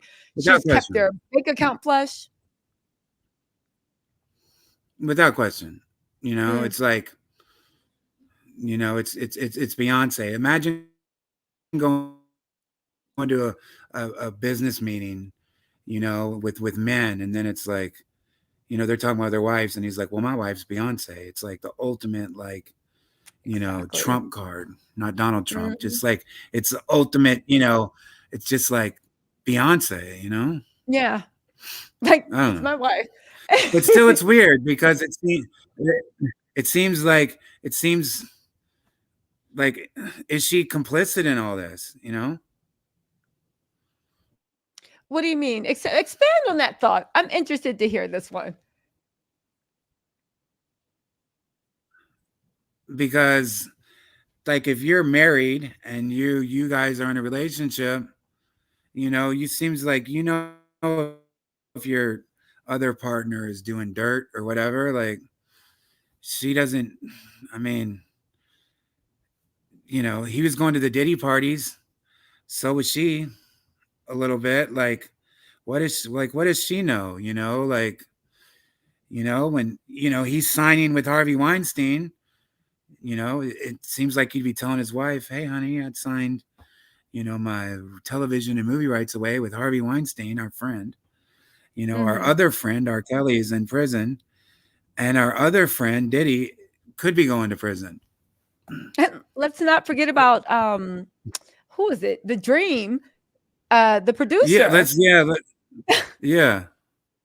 yeah. And then let's not forget about the ex-publicist who now is like out here talking to everybody about, Jay-Z's ways. Well, listen, we're big fans of the ex-publicist. Paul Harrison wanted to Yeah. say, "Hey, Tisa, I have no idea what today's topic is. Oh, it's a good one. Lock in, Paul. This is one of the best ones. Just wanted to show my sister some love. Thank you so much, you guys. Send some healing energy out to Paul too. He is literally making a great recovery. Also, Job for Nine said, "Can you ask about Marina Abramovic and Michelle Lamy and Jay-Z? Do you know anything about that situation?" No, Okay. I don't. We love an honest king. You're like, no, I know what I know, and I'm not exactly. Also, what's up, Culinary Air? Culinary Air says, Jonathan, can you speak to your mental health currently? We all know their typical next play, pneumonia, aneurysms, seems to be their go to move. How are you currently feeling, Paul? I'm I'm sorry, not feeling Paul. fine. Sorry. I'm looking at Paul saying, how are you feeling, Jonathan? Yeah, I'm feeling good. I'm not. A lot of my friends have been like, we're worried about you, all this other stuff. I'm like, man, I'm not worried about that, at Yeah. all. Why Like, aren't you worried? Why I aren't you don't think worried it's about any, that though? I don't think it's anything because I'm always aware of my surroundings, and like I understand that it could, get weird, but it would be from more like a legal standpoint, Hmm. with their lawyers and stuff like that. It wouldn't be anything where I would be worried about like violence happening because he would be the first suspect. These are Mm. smart people, especially with all this stuff with Diddy. Like if something happened to me, who would be the first suspect? Yeah. You know, I especially mean, here I that's am the talking about all this wild, wild stuff, So, and then something happens to me, you know. I mean, I will say So, that I and agree with you.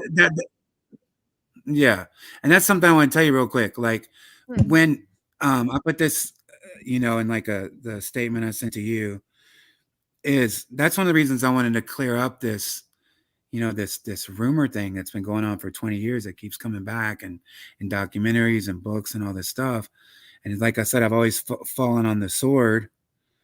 But like when I had a serious incident happen to me, I was in a home invasion. I was, pistol whooped and robbed and duct taped and, held hostage, and 3 people pled guilty, and they all went to prison. During that moment, like after I went to the police brought up that rumor, and they were like, well, you've been known to lie before because you lied, for this thing, 20 years ago. And I'm just like, are you kidding me? Like, this is like what the police, because they're just looking on the internet, it's just like, no, that's not at all what happened. And that's the entertainment world. This is real life. So anyways, that really like, stressed me out because I was like, gosh, my work is affecting my personal life because something traumatic just really happened to me.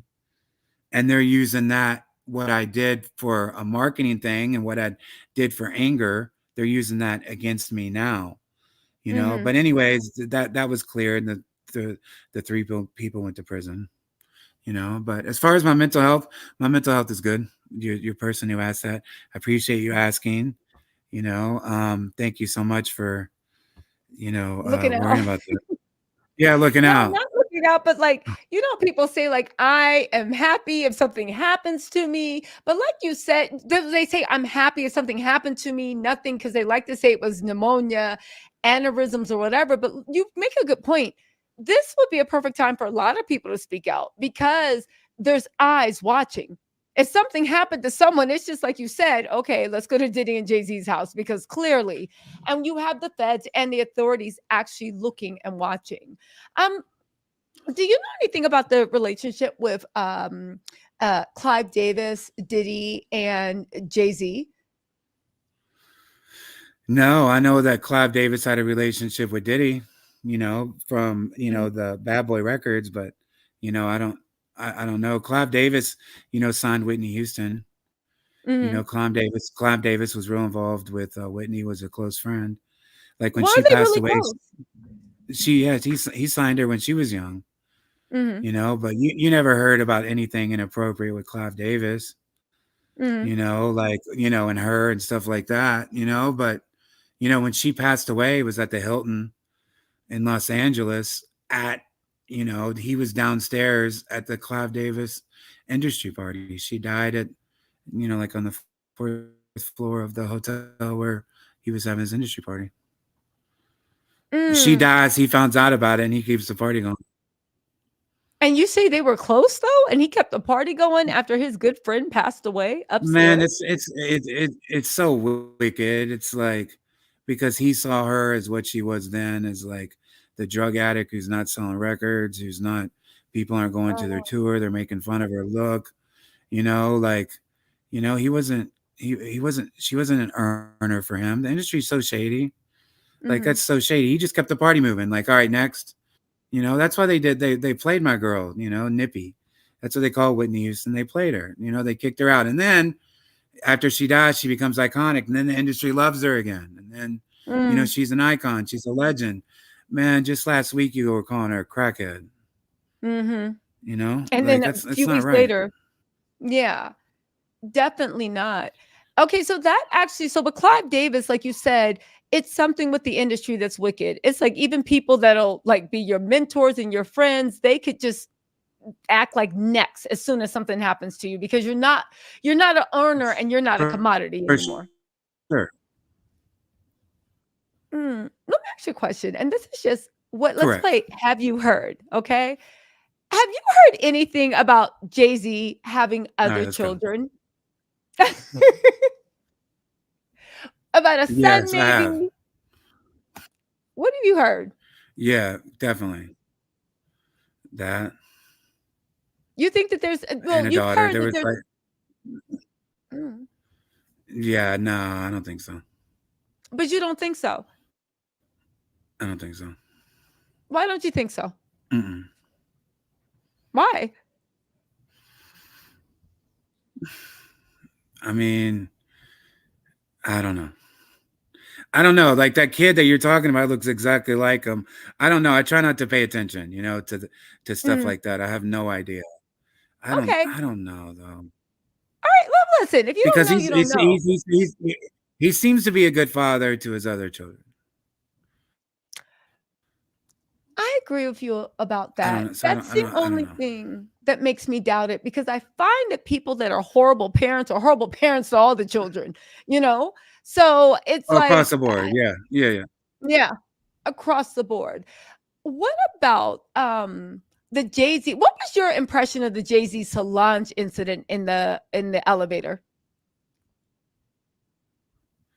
So I was actually contacted by Billboard. There's like an article from 2015, where I spoke out about it because once again, they said that fight was about the rumor about Rihanna because she had seen Rihanna, and that started the whole fight. And Solange went at Beyonce, because of the Rihanna stuff.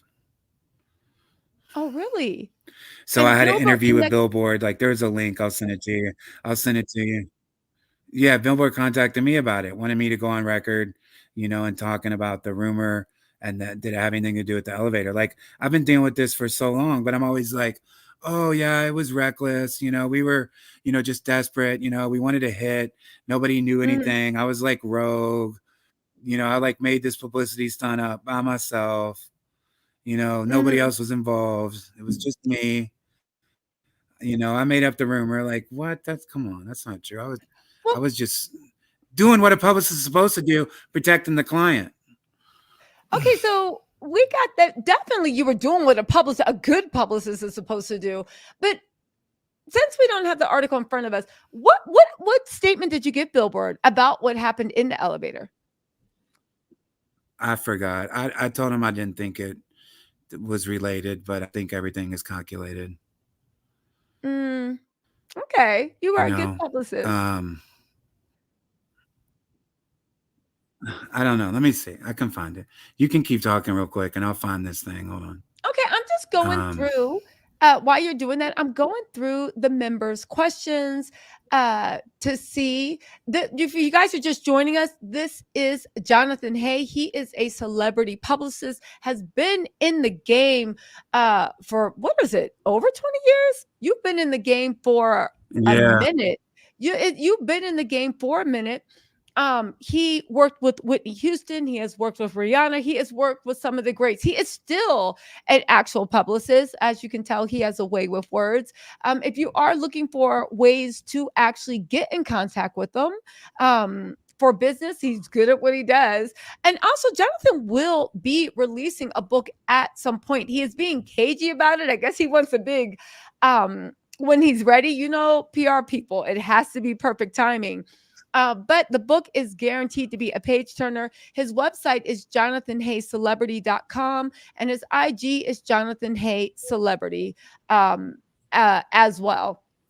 So getting into I just some text of that. his, I just text that to you. oh, thank you. Okay, so That let's was the get one in into this. 2015, So in 2015 is when, 2014. 2014 is when Solange whooped Jay-Z's butt in the elevator. I think time stood still. There were so many different rumors. Some people are like, oh my God, Solange is on some type of substance. And I said, have you never seen a sister take up for her sister? She ain't on anything. And that's when I was like, oh, there's some big problems going on with Jay-Z.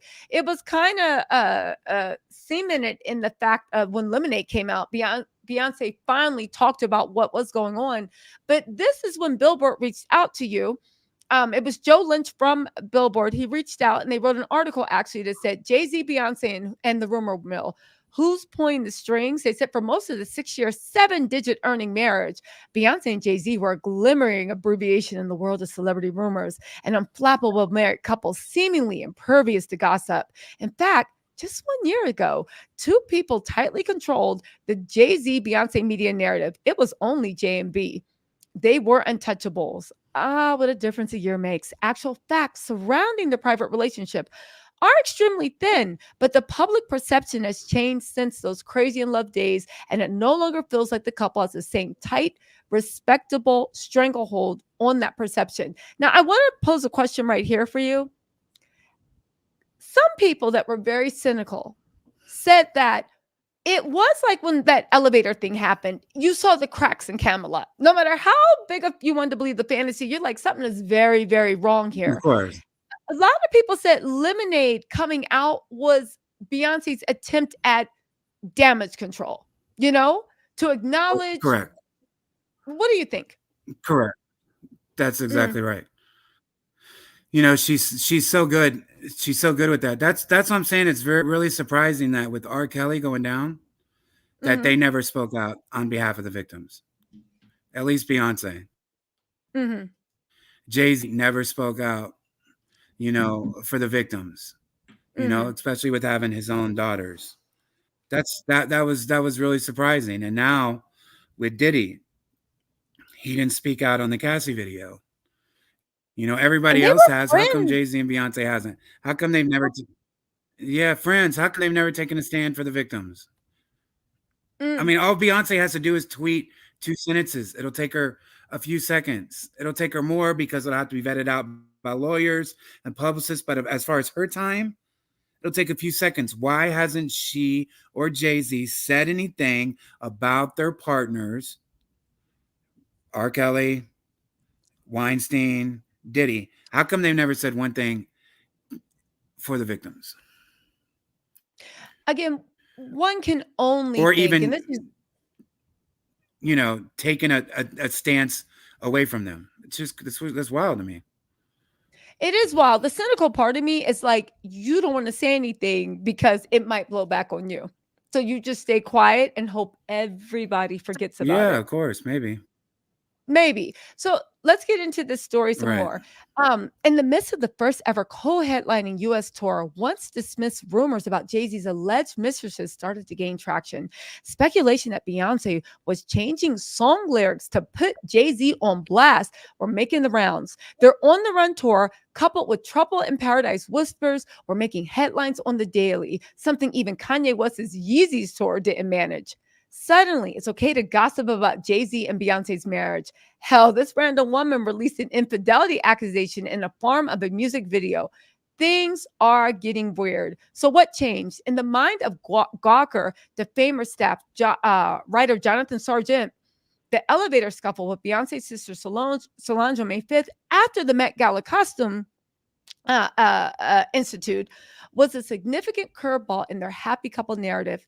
The elevator fight was definitely an unplanned crack in the veneer. Oh, they agree. It was really the first time they experienced a real tablet controversy that was totally out of their control. In Sargent's eyes, Jay's taken the brunt of the public pummeling. Jay-Z is, from what I can tell, now seen by many as a no-good cheater breaking up America's own royal couple, who, on top of all of it, is being dragged around the country by his wife so that she can call him out in front of 50,000 people every night. I don't think that's exactly what he had planned. But then again, perhaps that's exactly what he planned, at least if you have a conspiracy theory oriented mind. Celebrity publicist Jonathan Hay, who's worked with clients from Sony to Wiz Khalifa and provides PR crisis management, spoke to Billboard in a separate interview and speculated this entire affair is just a carefully orchestrated tour promotion. Now, you guys, listen to what he says because he makes some good points. A lot of times when gossip is released, they release it because it is a way to get publicity. And back now, things are a little bit starting to change. But back then, because now it's not anybody can go viral, but it's much easier for the average person to go viral because of TikTok and YouTube. Back in 2014, 2015, to go viral was kind of like 1 in a million chances. So that whole thing of all publicity is good publicity, I really think back then it was 100% true. Now we're kind of moving away from it. Like bad publicity is turning into bad publicity. But yeah, but so here's what you said. Okay. Always consider the timing in these situations. The staged elevator fight hit the news immediately before the release of their On the Run trailer video. The fight gives regular news stations, beyond just entertainment news, a headline, which broadens their audience. They're always going to bring up the On the Run tour and ask questions like, will their drama be on the road?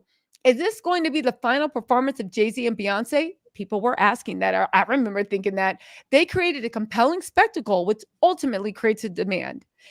Hay, incidentally, knows a thing or two about creating a compelling spectacle. He openly takes credit for planting those false stories about Jay-Z and Rihanna romance rumors back in 2005 to promote her single Pon de Replay. Obviously, that stunt worked a little. But doesn't co-headlining the tour of the Carter dynasty create enough demand on musical merits alone? Why would they need a scandal? After all, On the Run has netted $100 million in US alone. But it's worth noting that many of those tickets were sold after the tour and after the media onslaught. So this actually puts a lot of weight into what you said. They said these shows sold tremendously well at the end. This was the tour's promoter, Omar Al-Julani. As each date grew closer, ticket sales skyrocketed, which is what led to several outlets to incorrectly predict disappointing sales of the tour. Even if you don't believe the cheating rumors were cooked up by Jay-Z, Beyonce, and a publicity mastermind, you have to wonder why the media is suddenly so comfortable casting doubt on a previously untouchable couple. Okay, so, and then you go on to say, similarly, you scoffed at the veracity of the stories swirling around the tour. Jonathan said, I saw the report about their lawyers now being on the road with them. Of course, there are lawyers on the road with them. They're generating millions of dollars a night. The tour take is about $5.2 million per show. They have an infrastructure. Jay-Z is a brilliant businessman. His affairs are in order. No pun intended. Jay-Z and Beyonce are not getting divorced. Jay-Z did not cheat on Beyonce. It's all theater. Now listen. I don't know about that Jay-Z not cheating on Beyonce. Maybe that time it was theater, but that elevator fight, to me, I think both things are true. The Yo, way I told you I've sold out. I sold out. I sold out. you sold out. Listen, it's fine. I You sold are a out. PR I person. was selling out then. I was selling out then. Yeah. Okay, so he was selling out when he said Jay-Z didn't cheat on Beyonce. But Jonathan, you don't have to admit that because the world, we heard the Lemonade album. So Of yes, course. I do Of think, course. and let me know what you think from a PR point of view. I feel like both things are Yeah. true. If you see that video, the way Solange was swinging, there was anger in those hits. However, I did find it interesting that the Oh yeah, video yeah. leaked to the media. And I feel like maybe to punish Jay-Z and to help boost the tour, they're the ones that got the security footage and like actually put that out there. But Correct. what do you think? Do you think Correct. that like it was already crafted, or do you think they kind of saw something they could use to their advantage and push it out there? That that Mm, the second one. mm, yeah. It happened. They saw it and they, pivoted and made it happen. But people were saying then again, that it had to do with the rumor. That's what was brought up in Billboard, that this rumor that I did 20 years ago always comes back. Mm, So now I'm trying to do the opposite. It's like, all right, well, this shit was crazy back in the day. mhm. It's not what you think, and people need to take a deeper dive and look into this. Let me ask you, because I know we've had you for a while. I have a few final questions. As we move into the Diddy trial, and this You're is just good. with your PR mind, what should we be looking out for as far as red herrings or trying to get to the truth of the matter? The average person, what should we look out for? Or do you think that the news media will present this in a fair, accurate way?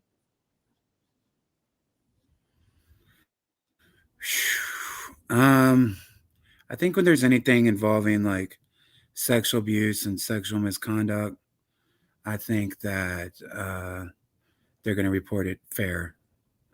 Mhm, I think they're going to report it, because it's such serious allegations. And it's like you mhm. got the Homeland Security, you got the FBI. The media isn't going to, really go against anything like that. Do you think So that outlets, I think it's going to be very on the book. you think it's going to be on the book? The major news media will be, because I mean, this is just my opinion. Diddy's team seems like they have their hand on TMZ's speed dial, you know? Um, but I guess as the Correct. charges come out, even TMZ is gonna have to, you know, face whatever's coming out. For sure.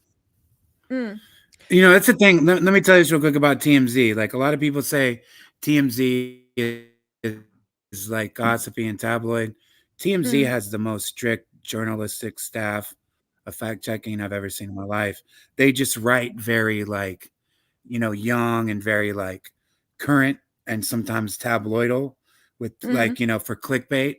TMZ mm. writes your stories. But when you see it on TMZ, that's pretty much always fact. Like they have a great editorial team. You know, Listen, I have a lot of respect for TMZ. I have noticed they're not above doing favors though. But to that point, maybe for even sure, legitimate outlets do favors also, like where they'll report it, but they'll kind of bury the lead in the middle, you know? for sure, because they want to get those exclusives and they want to get the photos and they want to get that. That's why you talk about switching gears, a relationship that really maximizes, like Kanye West. Like once he got with the Kardashians and once he got with Jenner, Kris Kardashian, he's brilliant. She's like the greatest Mm, publicist of all time, what she's done with all her children. mhm, Kanye learned a lot from her, especially photos. Like all these photos you see of him and his wife, Kanye is out there leaking those to the media. He's out there selling them, to Splash News, and he's out there selling them, to TMZ of him and his wife. Like he's taken a playbook from, Chris. That's what she used to do with their daughters and stuff like that, is like Mhm. sell their photos and, everything else. So like, Kanye's staying very relevant with all these photos of him and his wife. I agree with that. Bianca and her So anyways, wardrobe. I don't know why it's so mad. Yeah, who would have thought that Bianca and her wardrobe is what is keeping Kanye in the blogs? Who would have thought that 5 years ago we would be saying like, yeah, we are photographing I know. Beyonce. I mean, Bianca walking around in a pair of pantyhose for a top, you know? Okay. So that's going on. And like also, what's your Yeah. really quick? This will be the last question. Really quick, what's your take on because again, outside of I the got Diddy you. situation, Diddy, Jay-Z, Kanye, they used to be like the three musketeers. How do you think Kanye plays into all this?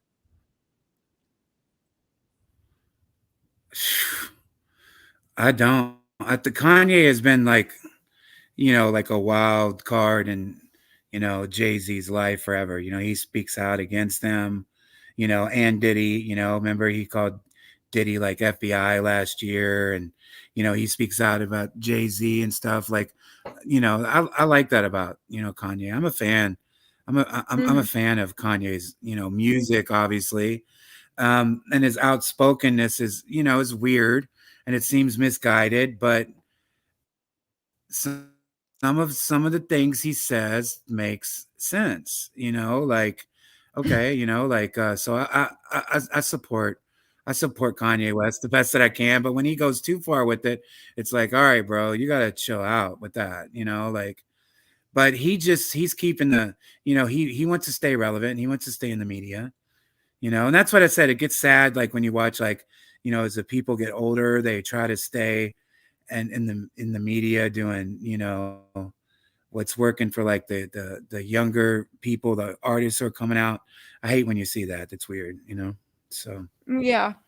No, I agree with you. As much as Kanye and yeah, his weirdo things, hiring white supremacists to be his chief of staff, and he does some weirdo stuff, but a lot of things that he has said and spoken out sounded crazy at the time. But then, like 18 months later, we're like, wait, okay, you were spot I on with know, what was actually going on.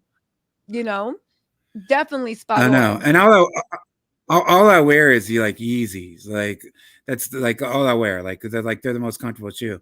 When they first come They out, I was really like, those are. things are so ugly. They're so ugly. But then I put them on. They're the most comfortable shoe in the world. So I would go places and people be like, "Are you really wearing your Yeezys? You're standing with Kanye West." I'm like, "No, I'm standing in my Yeezys, son." you know what? I'm standing with Adidas, yo. Try these shoes on. Yeah. You know. Exactly, exactly. And also, Confessions of a Reality Queen said, Tisa, you and Jonathan, thanks for this epic live. We did it, Jonathan. We did it again. Pootie did it again.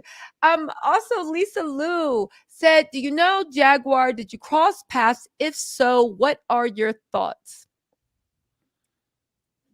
Jaguar, she talks about me and like a lot of her things. Oh, does We've she? never spoke. Okay, so you've never spoken. Yeah. Okay, okay. But she Simple puts me enough. in her she puts me in her conspiracy stuff that are wild. Like my friends will send it to me. I'm like, oh wow, this is, at first I'm with it. I'm like, wow, okay, she's got it. And then it's like, the Illuminati and it's some other stuff. I'm like, oh no. Then I get nervous. Then my mental health is crazy, and then I start to worry, and then it's like the doors are barricaded, and then it's like, like so scared of food delivery, looking out the window like Malcolm X with an Uzi. I'm just kidding. None of that ever No, happened, when he had that child, yeah, I know that film, and you're just like, who is that? Uber Eats leaving at the door. What do you think about also Right. that yeah, what do you think about the rumor that Ye actually like lost his mind?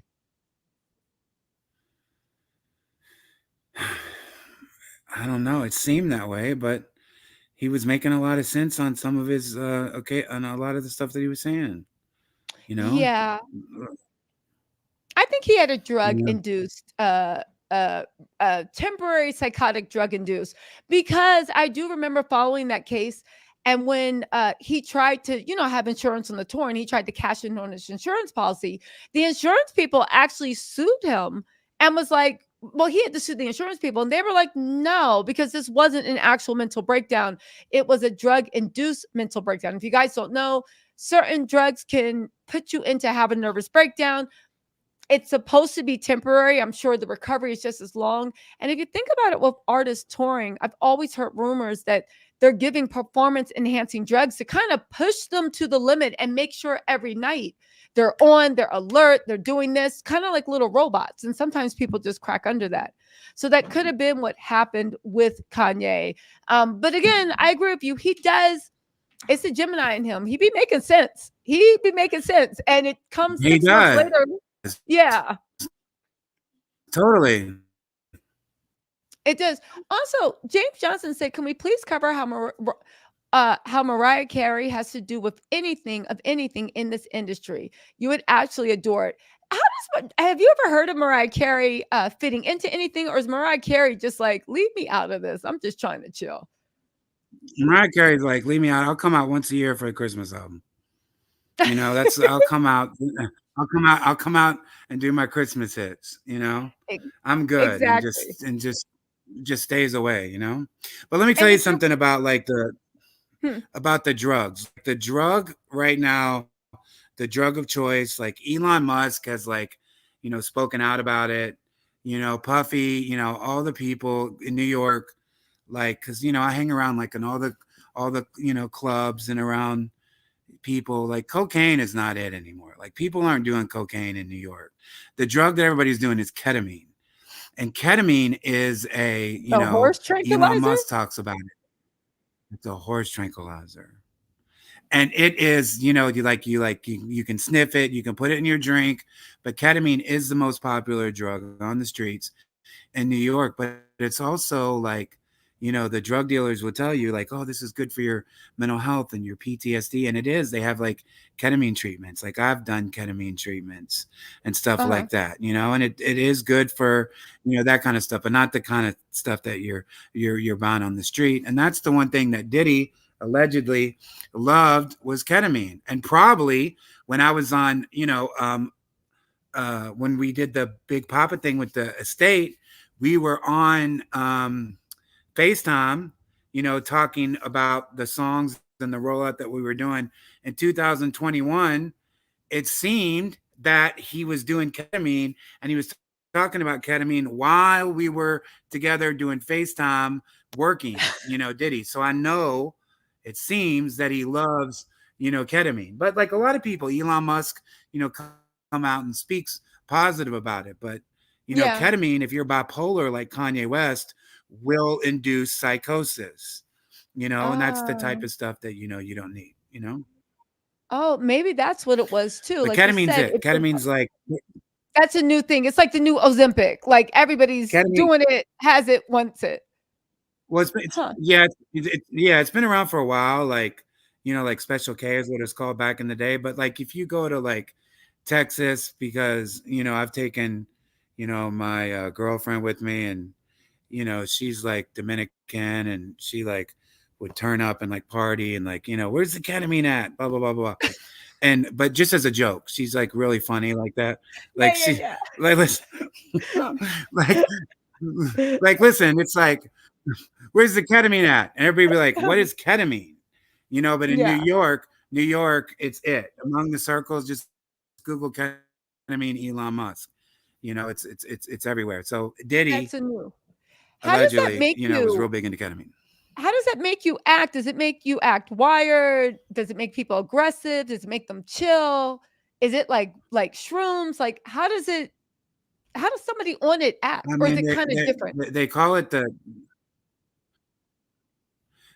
the date rape drug too. That's what all they're putting in women's to like, spike their stuff because they lose control. Like they call it a K hole. Like I've seen people go into K holes. During the pandemic, we were out just like flying across the world on like $50 flights, and I mean not across the world, across the United States, Mhm. going to different underground parties and stuff like that. So I've seen it, but I've never seen anything like weird like that. But it does. It like makes you like makes you feel like really, really drunk. It's kind of peaceful. I don't know. Mhm. It's weird. It's kind of like a Okay. psychedelic So it's trip, a party. because I've done mushrooms. Okay. I've done DMT. So Mhm. Okay, so it's kind of like you said, it's a you know, party and it's a new thing. Paul Harrison wanted to ask you this. Two more questions and then we correct. are off. Paul Harrison, thank you so much, Paul. All right. Said you have a question. We've all heard how wicked this industry can be. How do you keep your sanity in all this, Jonathan? I don't know. I don't. The Am ketamine, I not joking. sane? Like exactly. Ketamine. That's it. Elon Musk. Shout out Elon Musk. Shout out to all the horse tranquilizers. No, but how do you You keep your know, sanity in all this? it's funny. It's just crazy to me. Like honestly, it's just work. Like everybody else thinks Mhm, it's cool, but it's just work. It's like all the cool factor has worn off. Like. But as I've gotten older, you just gotta, I just can't. I feel a certain way about this with all the accusations and allegations and stuff we've seen from Diddy. I just can't escape that thought. It's like, stuck in my head like OCD that Jay-Z is partners with Diddy, R. Kelly, and Harvey Weinstein. And that is a problem. And that needs to be looked at, in my opinion. definitely. Do you think that all the evil we talk about or you hear about in the industry, whether it basically any industry that there's money, right? I'm sure somebody did a tell all on like the top of corporations. There might even be a bigger rat's nest. But do you think that they're like the crazy stuff is kind of like, kind of like a secret club? Like everybody at the record agency doesn't know what's popping off. Everybody in the PR does, but for the people that are in it, it's you see what I'm saying, like a little not secret society, but how well, like okay, Yeah, let me just say, I get it, but that's expected. Like it's like if you and I we work at Target or we work at mm-hmm, Walmart, they're gonna have parties with Target, and we're gonna go to those parties, and it's just gonna be us Target employees, and we're gonna meet, mm-hmm, and people at the top at that level, of course, they meet and they have parties, and and mm-hmm. that's what happens. And it used to be Diddy was the guy throwing them, the rave dad, he was the man, the freak offs. Well, now we're seeing what happened to those. Exactly. I get that. Rocky Power says But I do, greetings. but I do, but I do, but I do want to tell you this I do want to tell you this last thing. Um, like the thing with Diddy that there are so many victims because as I told you, like I helped, you know, um, this journalist put together the story that came out with the Rolling Stone, and she told me that most of the victims haven't filed lawsuits. Most of the victims haven't, but they've spoken to the FBI. We're talking, there are hundreds of victims. We've only heard about 12, 13 who've came out Mm-hmm. with lawsuits. There are hundreds and hundreds of people that have came forward. So that's why he's going to get in trouble. Like I know that's not alleged. I know that for a fact. So he's Everybody, gonna some charges are gonna come down for sure. yeah, everybody's wondering what's taking so long. And I heard the same thing around the middle of May because they were, again, everybody expected around the middle of May for charges to come down. And then I think that's when Diddy got really worried. The investigation actually got expanded hugely because, like you said, so many people came forth. Every time they would like pulled on one string, a whole thing would unravel. So they had to follow that, follow that, follow that. So they're literally trying to get. Of course. This might be the first time where they have this many people actually actively talking, sharing information, and thanks to social media around 2011, 2012, that's when a lot of these stories could be easily corroborated from just following people's social media timelines. So yeah, Diddy is in a world of hurt. For And you sure. heard it. Yeah. And you heard what Jonathan said, that he's heard it on, based upon information belief from a top journalist that has been covering this, that there are so many more victims. And the few people we see suing is because they were either brave enough or they had evidence enough, or for whatever reason. But again, I have heard that once this criminal trial, which is probably why Diddy tried to sell everything and all his assets, he knows more than anyone what's coming. Once this criminal trial either starts or when it finishes, there's going to be a slew more of people, because statute of limitations might go back and they had to look back. But there are people just in the last 3 years or 7 years within statute of limitations that can come out and be like, yeah, I'm still within statute of limitations, I'm going to sue. So it's definitely, For sure. Diddy is in for a world of hurt. Sean Fi said, look out, Cat Williams. I think these two might have just put some competition for you and Shannon Sharp at Club Shay Shay with this interview. Listen, Cat Williams, he started 2024 and predicted, he spoke it into existence of what was going to happen. And Jason S says, great interview, Tisa, for Jonathan. If Drake, oh, this is such a good one. This is a perfect last question. If Drake was your client, and if you guys don't know, I just did a video that Drake, apparently he wears lace front wigs. Now, there is no shame in that, but he is a lace front wig aficionado. And he is doing his thing. But here's the thing: if Drake was your client, how would you handle his situation differently from whatever his team is doing now? I think the mole is in charge of his PR, but how would you handle Drake's situation now if he was your client?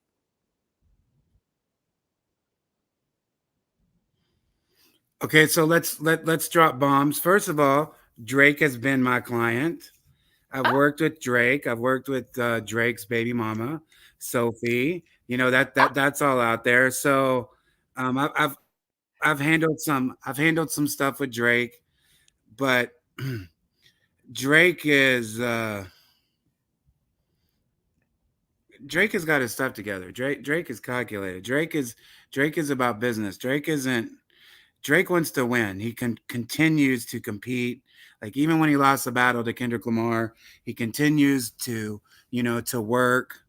And he stepped up and been, a good father. But as far as like if he was my client, would you handle his situation differently than whatever his team is doing now? Um, in what aspect? In what way? Like what do you mean by that? well, for one, I can imagine like Drake is losing, from my standpoint, the publicity. It's almost funny and comical if you didn't realize that, like, Drake, what is going on? It's almost like when he needed to just go away and chill for a second and let it die down, he's taking the same approach he has with the sneak dissing, with this, with that, which historically has worked. But for some reason, this time, maybe because it's a slow news month, everybody's paying attention. So he's turning himself into a joke in the way that, if a kid's being bullied in the lunchroom and everybody's doing this, you can't go along with it and feed into it when you're being called a PDF file, when you're being called a culture appropriate. It's like kids bullying you in the lunchroom. And instead of either leaving the lunchroom and being like, F y'all, or raising hands, you pour milk over your own head. Like, ha ha ha, I am stupid. And everyone's like, what are you doing? I'm confused. So what could he do to kind of like stabilize his free fall? Because I think worse than being irrelevant is turning into a joke, especially where he rebranded himself as Mob Ties. So how could he stop the free fall, stabilize, and then just keep his career going, making music, doing whatever? Like, how would you stabilize the free fall he's in right now?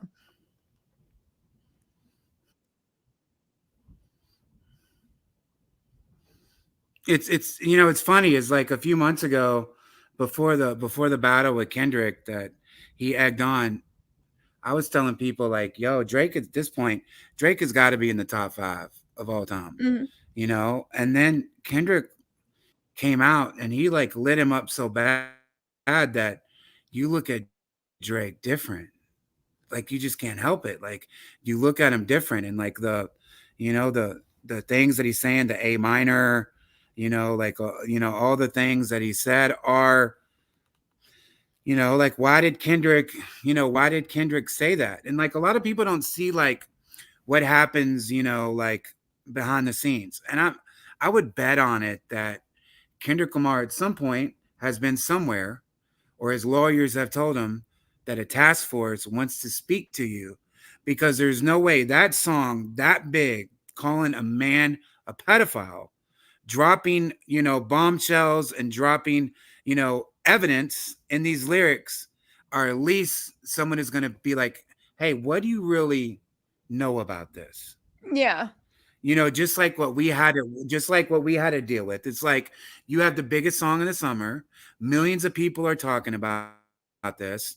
There was a shooting outside of his house. Two different instances. What's going on here with Drake? Let's take a look at it. And I'm sure Kendrick, the police have said, where did you get this information? And maybe Kendrick was like, oh, this is hip hop. We're battling. It's not true. Blah, blah, blah, blah, blah. But that definitely put him on the radar of authorities. It had Hmm. to. Because, like, if you and I call in and we make a complaint or we talk about a crime that's happened, we're just calling one on one. They're at least going to take it down. They're going to look at it. They're going to make a phone call. They're going to do something. If Yeah. millions of people are singing the song and talking about this and it's a story, at some point, police are going to, I'm sure they've talked to Kendrick Lamar. I would assume. I would assume. I don't know. I feel like the way to stop Drake's free fall is, but it's too late to do that. I mean, somebody's calling me a PDF. I'm like, I'm suing you. I don't care if this is a rap battle or not. Take that back. You know, don't Of call me course, that. for sure. But yeah, but at the end of the day, I feel like Drake should maybe just sit the summer out. I know he's been dominating, even though I think his last 3 albums, right, questionable. But Trash.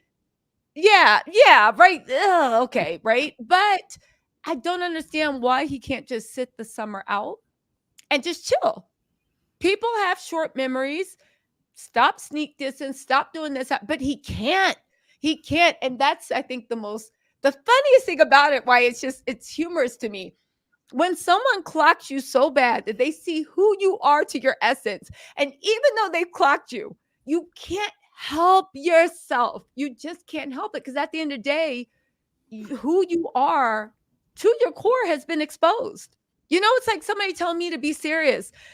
Who I am is like, yeah, I'm always going to be silly and make a joke. And even when I'm like, don't say it, don't say it, and I try my best, eventually my core character is going to come out. So I don't know if there's any hope for Drake. I'm sure this will all wash out, but definitely to your point, he's just seen differently. But still, you know what, Jonathan? Hold your feet to the fire. How would you He, suggest he at least he's seen stabilize? differently. Yeah. But how would you stabilize him? I think he needs to, like what you said, fall back a little bit. Mm-hmm. Like take the loss with respect and some dignity. And I think he needs to come back because he's kind of taking that Diddy route. Mm-hmm. He's gonna be 40 soon. He's still talking about like partying. Like go the Jay-Z route like he did with 444. Mm-hmm. Like go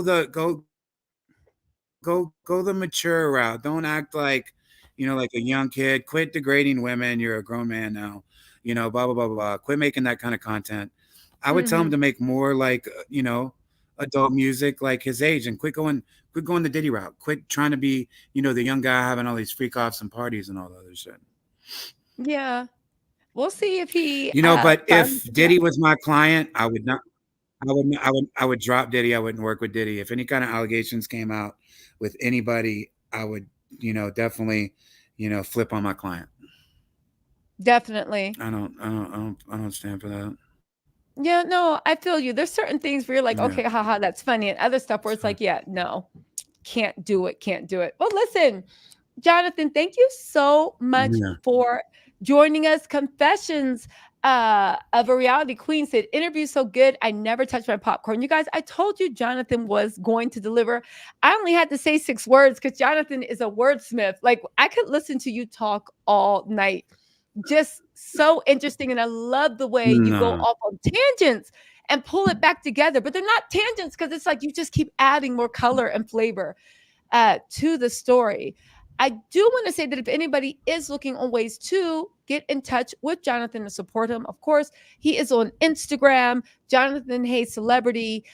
He also has a website, Jonathan Hayes Celebrity. You guys see, he is very good at what he does. Definitely go support, follow. The book is coming out. He's being coy, but whenever this book drops, we are going to have a book club. Hopefully he can come back on and we are going to do what we can because I know that book is going to be a page turner. And Jonathan, how else can people we're gonna do something. Of course we're going to do something. That's it. You know, just like I said, keep supporting you. Yeah, we're definitely gonna do something. But look, I'm not taking any clients. I'm not doing PR stuff anymore. So if anybody wants to pitch me any music or their artist, I don't want to hear it. Jonathan's like, I'm not doing. I'm not doing anymore. I'm retired. I'm focused on the book, right? And that's what that's what I'm going to be focused on for now. All right. Well, you guys, you know, listen. I'm not interested in doing any PR stuff. But okay, so don't send any struggle tape. Don't send any audition reels. But unless I was blown away, but listen. Listen, it could be something crazy. I say that now. And then next week I could be telling you like, yo, I got this project. This artist contacted me after seeing me on your show. And yo, it's the next Ponder replay. Okay, so listen, ignore everything Jonathan just said. If you think you have the talent and you think that he listen, that you are the next Rihanna, Jay-Z without the weird stuff. If you feel like you, or even at whatever it is, if you feel like you have the talent and you just need to be put on, I'm just saying, life is funny. It's all about coincidences and interconnectedness. So shoot your shot. Shoot your shot. You never know. Shoot your shot. All right. So in any case, Jonathan, thank you so much. And thank you everybody that joined. Make sure you shoot your shot. Oh, and also really quick, Eileen Negron said, oh, thank you for the super sticker. All right. So listen, you guys, thank you so much for hanging in there. We'll do recaps about this. And Jonathan, I really do appreciate you from the bottom of my heart coming on with the storm and everything going on. Anytime. Oh, thank you, Jonathan. All right, you guys. All right, bye. We will talk to everybody later. Bye-bye.